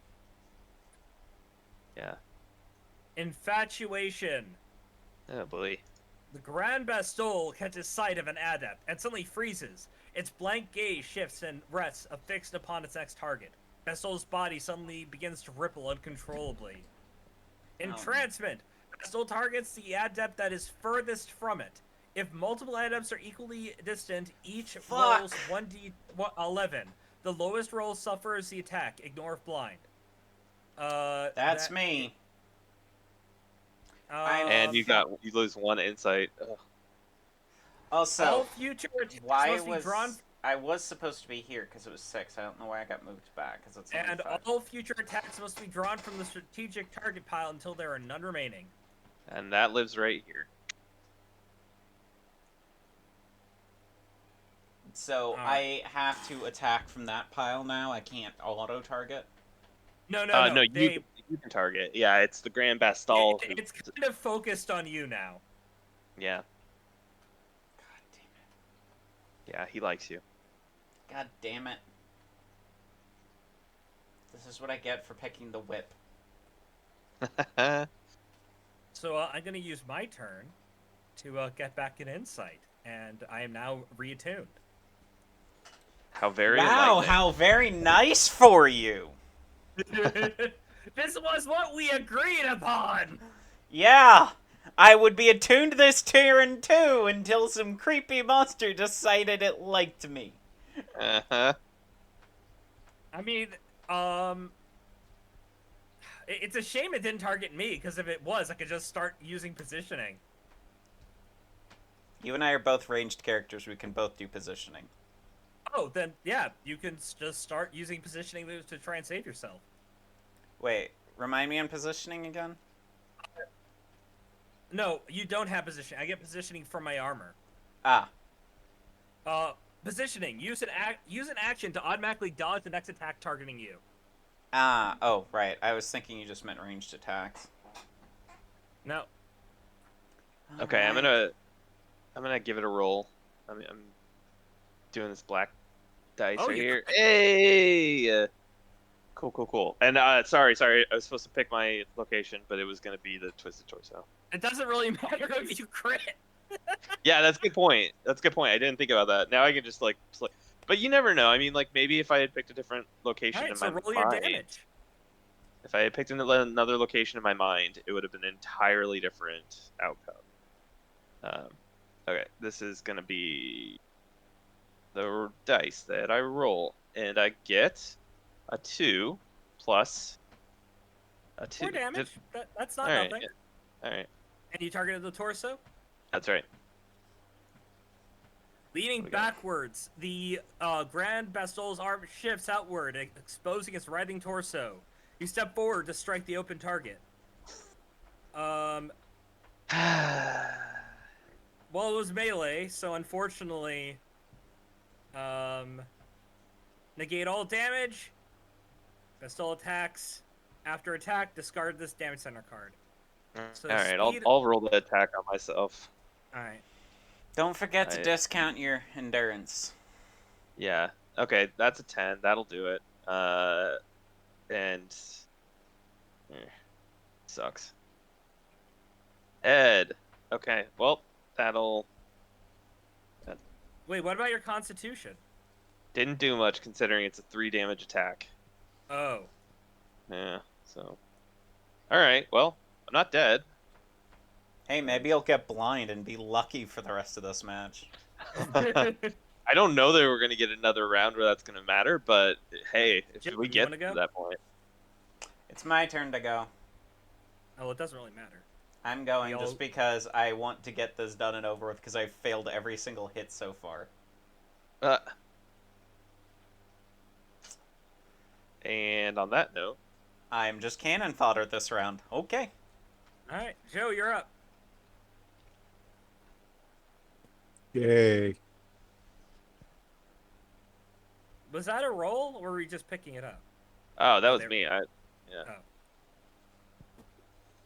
Gonna roll for the what was it that you targeted there with the hammer?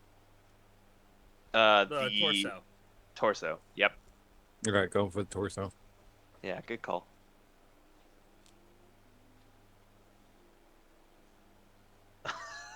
I love that you guys are just Crit and taking hit. each other out. I got hit with the crit. Yeah. So 3 dice total. Oh, you can't roll this one. This one's fine. Sorry. Make up your mind. Come on.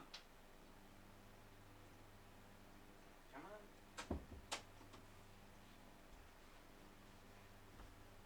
on. And, 3 okay. damage. Well, let's see what the torso is. The Grand Bastille's empty gaze shifts away from you. As best as you can tell, it seems distracted. Oh, but you crit, so your blow cleanly cuts Bastille in half. You hear a lantern shatter as one of the guy's wretched hands scrambles to pull the bisected body together. Gain 3 damage to the attack. Discard this card and a wretched hand damage center card without following its prompts. Nice. Very Alright, nice. So that's a total of 6 damage. Let me first negate those. 1, 2, 3, 4, 5, 6, and let's see what we would have gotten. Well, it should be another negate damage card. No, it isn't. Oh, actually, no. This one would have reduced damage if Yeah. you didn't have scroll attunement. So Cool. yeah, we don't have to worry about that now. Yeah, I And now wonder why it's distracted. And now we roll for the NPC who is attacking its torso. Nope, nothing. Oh wait, no, that's a oh yeah, nothing because they don't have cohesion. All right. Now the Bastille. Oh wait, no, wrong one. Hang on. Yeah, you got to do the strategic attack. Respect plus encouragement. Addressing its target, the Grand Bastille seems to be communicating. It sees your strength and accomplishments. Unspoken but clear, you must sacrifice more to attain greatness. And more still. The adept... Alright, so, entrancement. The adept designated as the strategic target moves towards the closest fellow adept with limitless movement. And you will attack with your primary weapon with weapon speed. Do I have to be right next to them, or do I just get within attack range? You walk right up to them. So that would be upperclassmen, because they were literally the closest. Hello. Now you roll your weapon speed, and it needs to be higher than a 3. Oh god. Both of them? Yep, both of your speed die. You hit 1. Yeah, but I guess a terror roll probably doesn't count. Yeah. This is kind of a weird. I feel like this is one where like you kind of have to choose house rules. Like I would say if you considering it's a terror roll, neither work. Yeah, I don't know. Because terror normally stops you from attacking at all. So if you are told to attack and you roll terror, why would you still attack? Yeah. All right. Well, hey, let's call it house rules. We'll go with what you say. Or you can make that an official roll, up to you. You're the game dev. Well, here's my thought. If you're being entranced and you're attacking me, you're not really in your right mind. So fear isn't really going to come into play. Fair enough. So I don't know. What do you think, Viridian? Well, we can always do the easiest thing, see how much I kill them with. there you go. Well, no. Would have been a crit. And that would have killed them. Yeah. We were going with my house rule, so fuck you. Man, it's nearly 11 o'clock. I want to keep the DPS going. Come on. Okay, fair enough. Fair enough. Hey, like when I put in the game description how long these wards last. I put 3 hours. And Oh yeah. here we are. Here we are. All right. So now we start up again. I am going to just try and yeet a motherfucker. I'm targeting its arms. 5 plus 1 is 6. Not enough. Brutal. I'll go for the twisted torso. Does a 1 do it? Will that... All right. Viridian, what do you want to do? Distance and try to gain my insight back. Well, you get your insight back. Congratulations. No, I don't, because I lost. I don't get my attunement. I just want my attunement back. So I'm getting an insight, and I'm going strategically back because he's just going to keep bringing me to attack people again. Well, we don't know what the next one is. I mean, one of us does, but... I wonder what it could be. It's me killing Spaz. I know it. I'm just going to quickly roll for the NPC on the torso. That is 1 hit. Okay, roll your damage. 1 damage.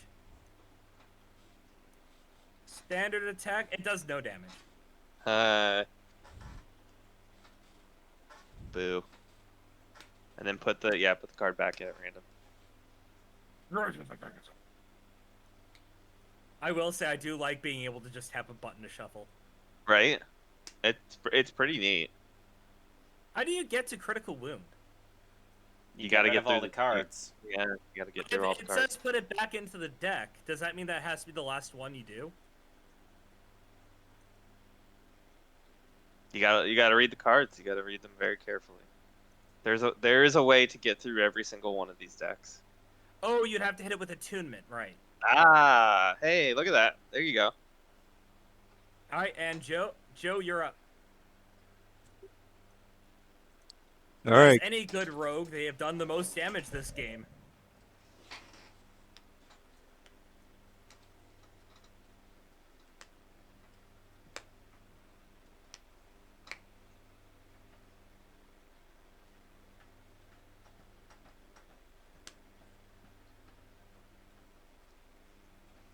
That is 2 crits. Oh my Wait, god. what are you targeting? Torso. Torso. You gotta do that's torso. 2 crits. So here's the that- thing: is studium a real word? Yeah, I mean, maybe. It's definitely a word that's used very frequently in, like, different contexts. I was just curious if that was a word you made up or if that was a word you'd actually found somewhere. There's actually not a lot of words that I've made up in this. 2 damage. Hey! Torso. It spasms as successful hit. Ripple spasm. The spectral mass of the pistol's core begins to inexplicably ripple. You see that waves emanate from a central point and focus on your attack towards the spot. The successful hit. The ripples turn to spasms as your attack enters the target's torso. You see a purple tear form momentarily where your weapon collides. There you go. So Nice. 2 damage.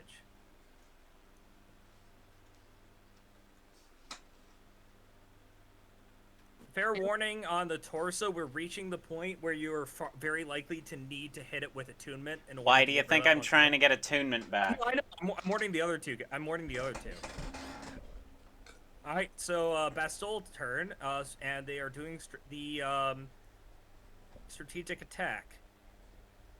The only one left. Of no future use, the Grand Bastol seems to welcome its target. It offers its embrace. Feeling your fear might melt away, you happily accept it. By the time you reach the Grand Bastol, its arms have already entrapped you. Moves towards the Grand Bastol with limitless movement, and then it attacks.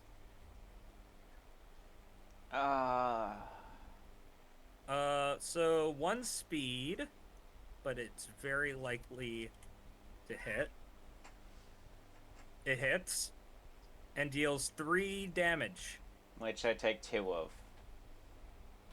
Oh, if it's 2, then Well, Sorry, no, just roll all 3. It's just I have Constitution, so I only take 2 of it. Oh, yeah, okay.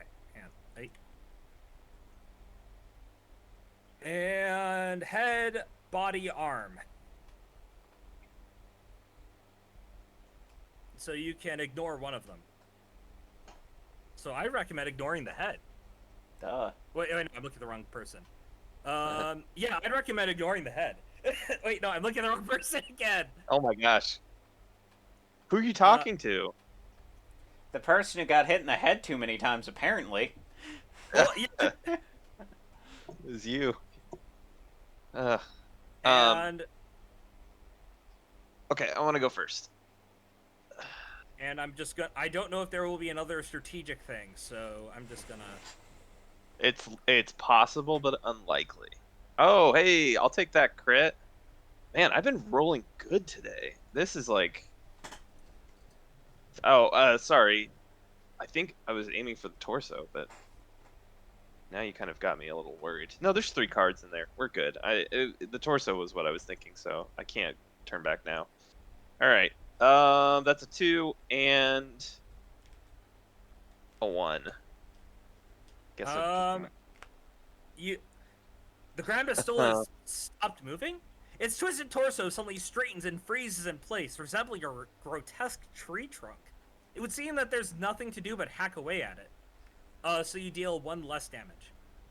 Okay. So 1, 2. Hey, you know what? It's something. I think there's only 8 HP left. I'm gonna get my thing out of the way 7. and just do my um insight, so I get back attunement, but I can't do anything else for this round other than get the fuck out of the way and get the insight. Alright. That just leaves the NPC. No, that leaves Joe. Oh yeah, I rolled for the NPC. Wait, did I? No, you didn't. You didn't roll for the NPC this round. Yeah, Joe, you yeah. and Joe didn't go yet. We literally. Oh, right. Duh. It was Alright, just. so... and targeting... I'm targeting the torso, because I have the thing, so that's... Yeah. 2 2 hits. hits. Ignoring Joe here the whole time, the one doing the most damage. 1 damage. But, let's... Oh, you took the last normal one. Your mind turns to a rudimentary lesson on Geist physiology from many weeks in the past. You prepare your weapon to strike the Grand Bastille, where the Geist seems to be willing its spectral mass into physical matter. Your attack strikes the Bastille's twisted torso, ripping away at its writhing form and causing a visible purple tear.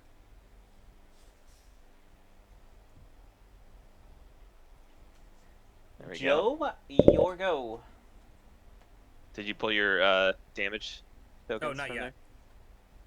Yeah, get those out of there. All right. I'm considering how many few torso cards we got left. I'm going to go after Decaying Face.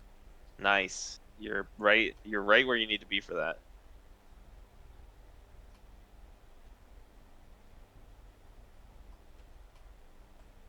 You hit and crit. Is that all 3 hits? No. No. One of them is a 6, and it needs to hit in 8 or higher. 8. So yeah, so 3 total damage die.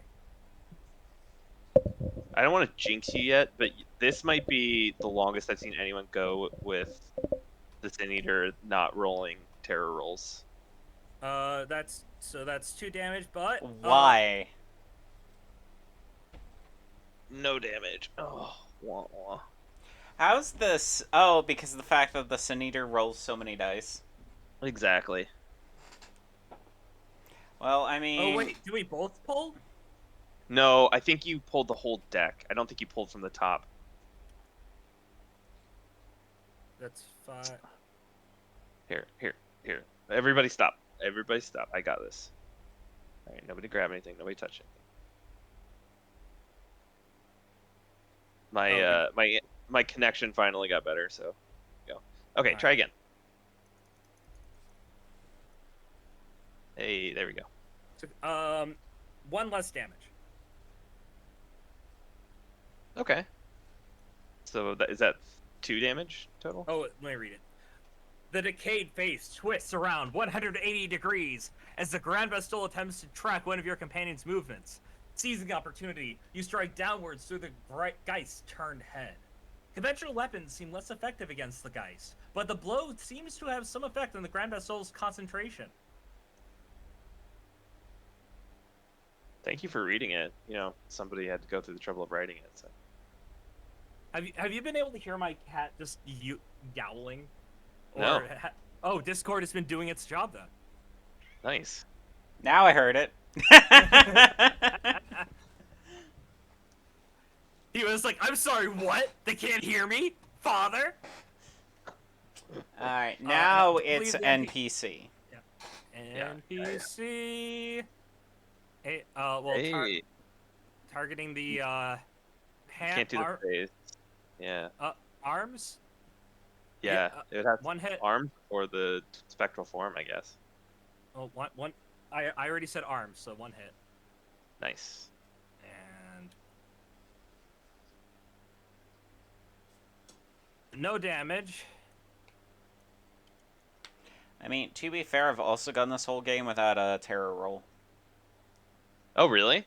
Yeah. Nice. Outside of that and- one specific terror roll when the boss was controlling me, I've never rolled one. So this wasn't a successful. Oh, wait, it was successful. It just didn't do any damage. So yep, just.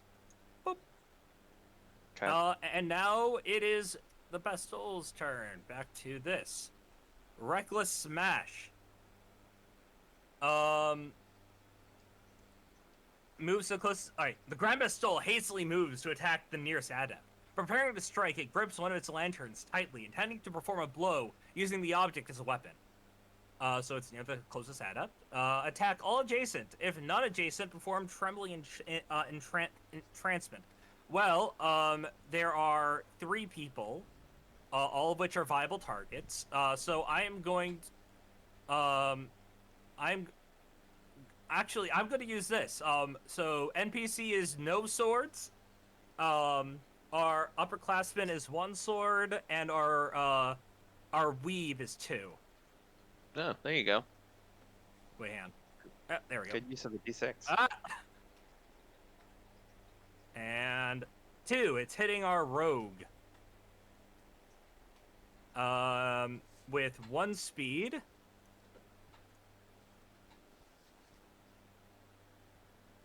It hits Wow. for 2 damage. No, you only need to roll one of them. Oh, I see. Hang on, let me just Yeah. do 1 then. Yeah.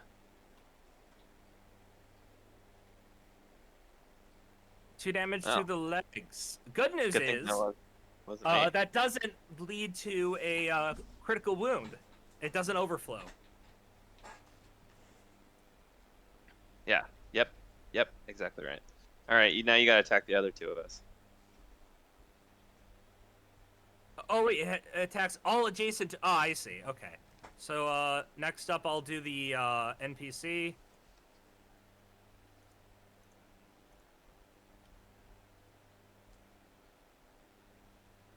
Ten. It hit. The only other whip user gets hit. Of course she does. 2 damage to her arms. Yep. Here, I'll roll my attack on me. Cause why not? 8. That'll do it. Let's see if I die. Hands. Yeah, buddy. Finally, I've got so much armor in these 2 spots. So, Alright, so how 2 do you damage determine there. if it hits you or not? Their accuracy or your accuracy? Their accuracy. Their accuracy. All right, and we're back to us. I'm going first. I want Alright, payback. Go for the torso. Obviously. You gotta get one more spot, one more up. Yeah, there you go. Just shy. Come on, big money. Oh, fuck's so sake. close. The 11 Now- was right there. Well, I'll go. Also targeting torso. Nope. Of course, when I throw it as a joke, it fucking Wait. hits. Oh, I was watching the other one. I was like, that's two 11s. That's critical Yeah, no, I success. All threw right. those to just see if I was just having bad luck, and it threw two All tens, and right. I'm like, oh god damn it. All right. Let me have a shot at this. That won't do it. That won't do it all. No, no, no, you Okay. you threw a 10. I saw it. I saw it, right? Everyone, I saw a 10. that missing a one. All right. What are you talking about? You threw these right here. You're up. Nope. It's a 10. I'm definitely buying this, by the way. Are you? Okay, cool. That's good. That's what I like to hear. My go. Yep. Get in the comments. That's all Oh I yeah, have to I'm, say. I'm gonna post my experience of this in the comments. Definitely. Love it.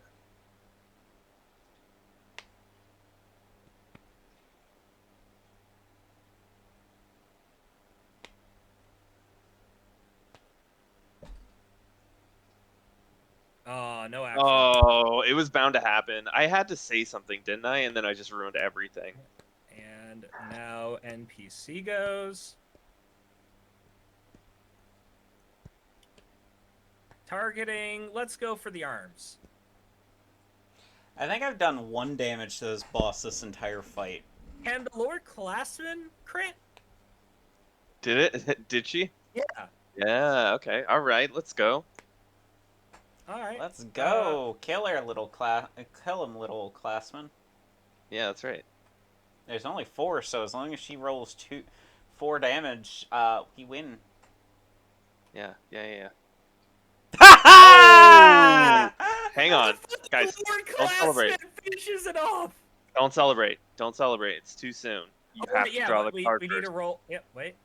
You gotta draw the card first. Oh my god. uh, I'm The so Grand sorry. Bastille looks unaware of your presence. You seize a moment and strike towards a nearby outstretched arm. The Bastille's face immediately twists in your direction. Before you're able to realize the ploy, the Grand Bastille has already brought its arms flailing down upon you, mercilessly pummeling you with blow after blow. Alright. Who made this game? They're just mean, spirited. That's 1 hit. 2 hit. Okay. Oh, wait, what's the, Yeah, 1 damage, good.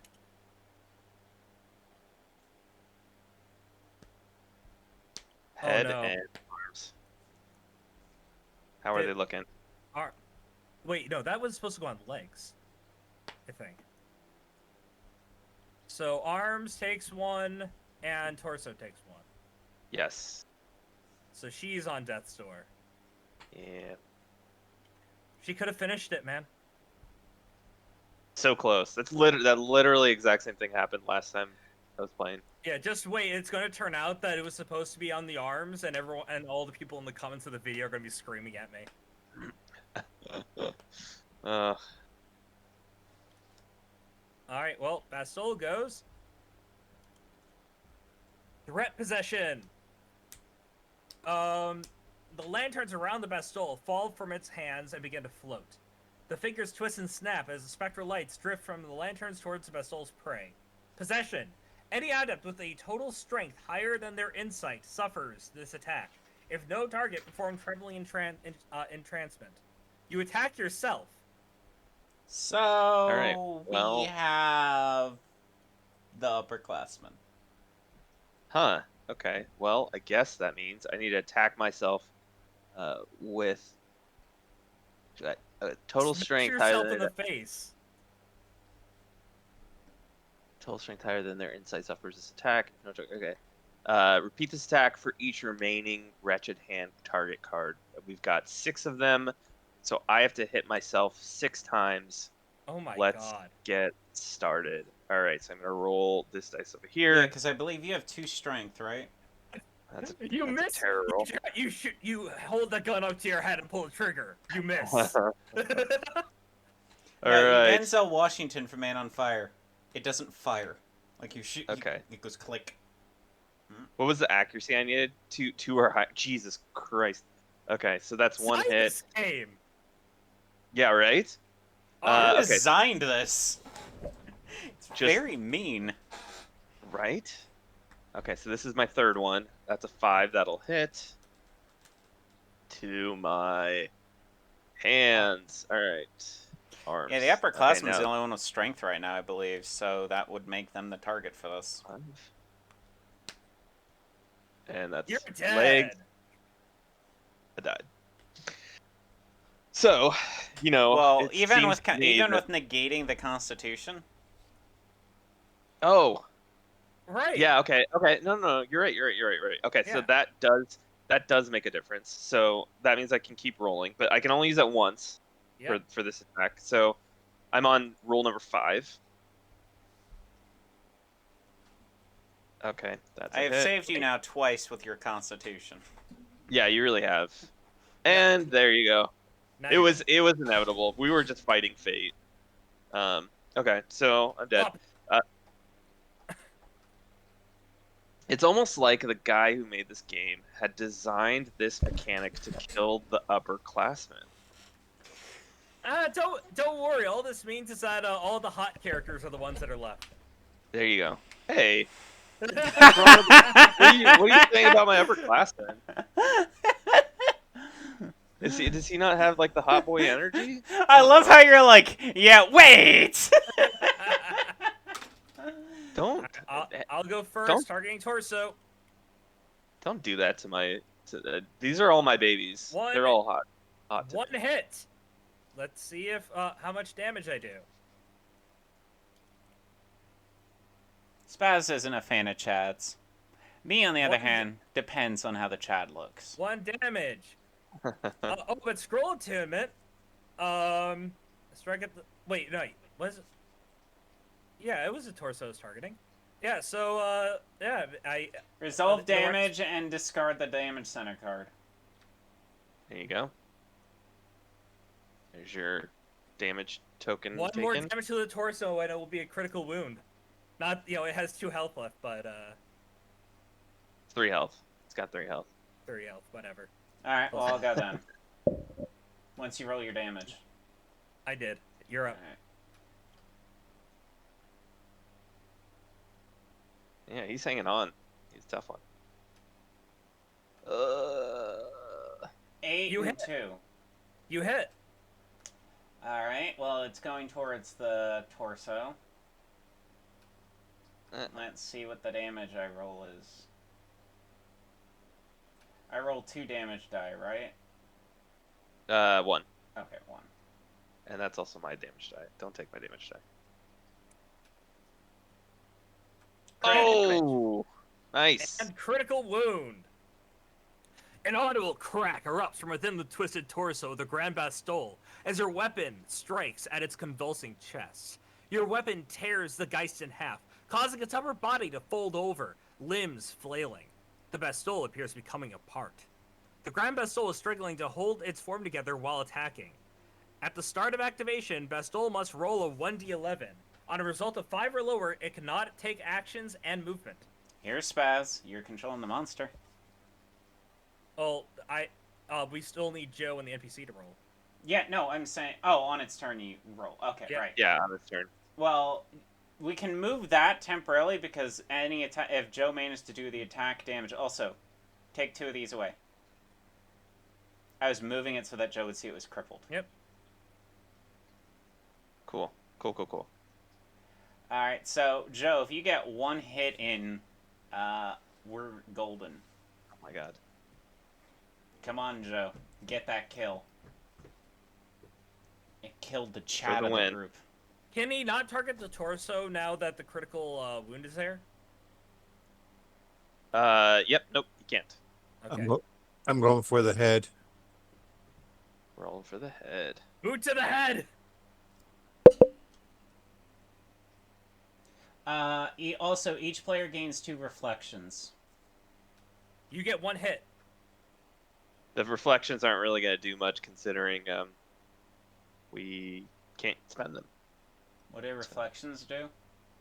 It's basically a system that you use to upgrade. Ah. Oh, So that would have negated the hit anyway. So Oh, there you go. the Grand Bastille's gaze is icy and unwavering. You can feel it Wait, peer wait, wait, wait. into. Hmm? Oh, sorry. Nope, I shouldn't have interrupted you. My bad. You can Go ahead. feel it peer through to your very soul. You stab its stupid face. You strike at its dumb head. You flail awkwardly as a cowl of hair envelops its face and your weapon. Negate all damage. And now the NPC. She's going to target its spectral form. Because it's the lowest target and we need to get some damage in there. Oh no, arms... Oh no, wait, thinking arms or spectral form? 'Cause I feel Spectral like- form has a 5. Arms have a 7. Well- Don't do it. Don't do it. Spectral form is just a flowy cloak. It's not even. Yeah, I'm going for the arms. It's not even attached to the thing. One hit. Are you rolling the lower classman right now? Yeah, it was a 1, but then I got 1, but then I stopped. I hit R again. Damn it. Standard attack plus 1 damage. This would have finished it. The graphics No. Hmm? That counts. That counts as a 1. Oh, yeah. The Grand Vestal's wretched hand swings forward, extending a lantern in search of its next victim. You seize the opportunity to strike the outhanging object in an effort to obscure the guy's sight. Standard attack plus 1 damage. Your attack rings true, shattering the lantern.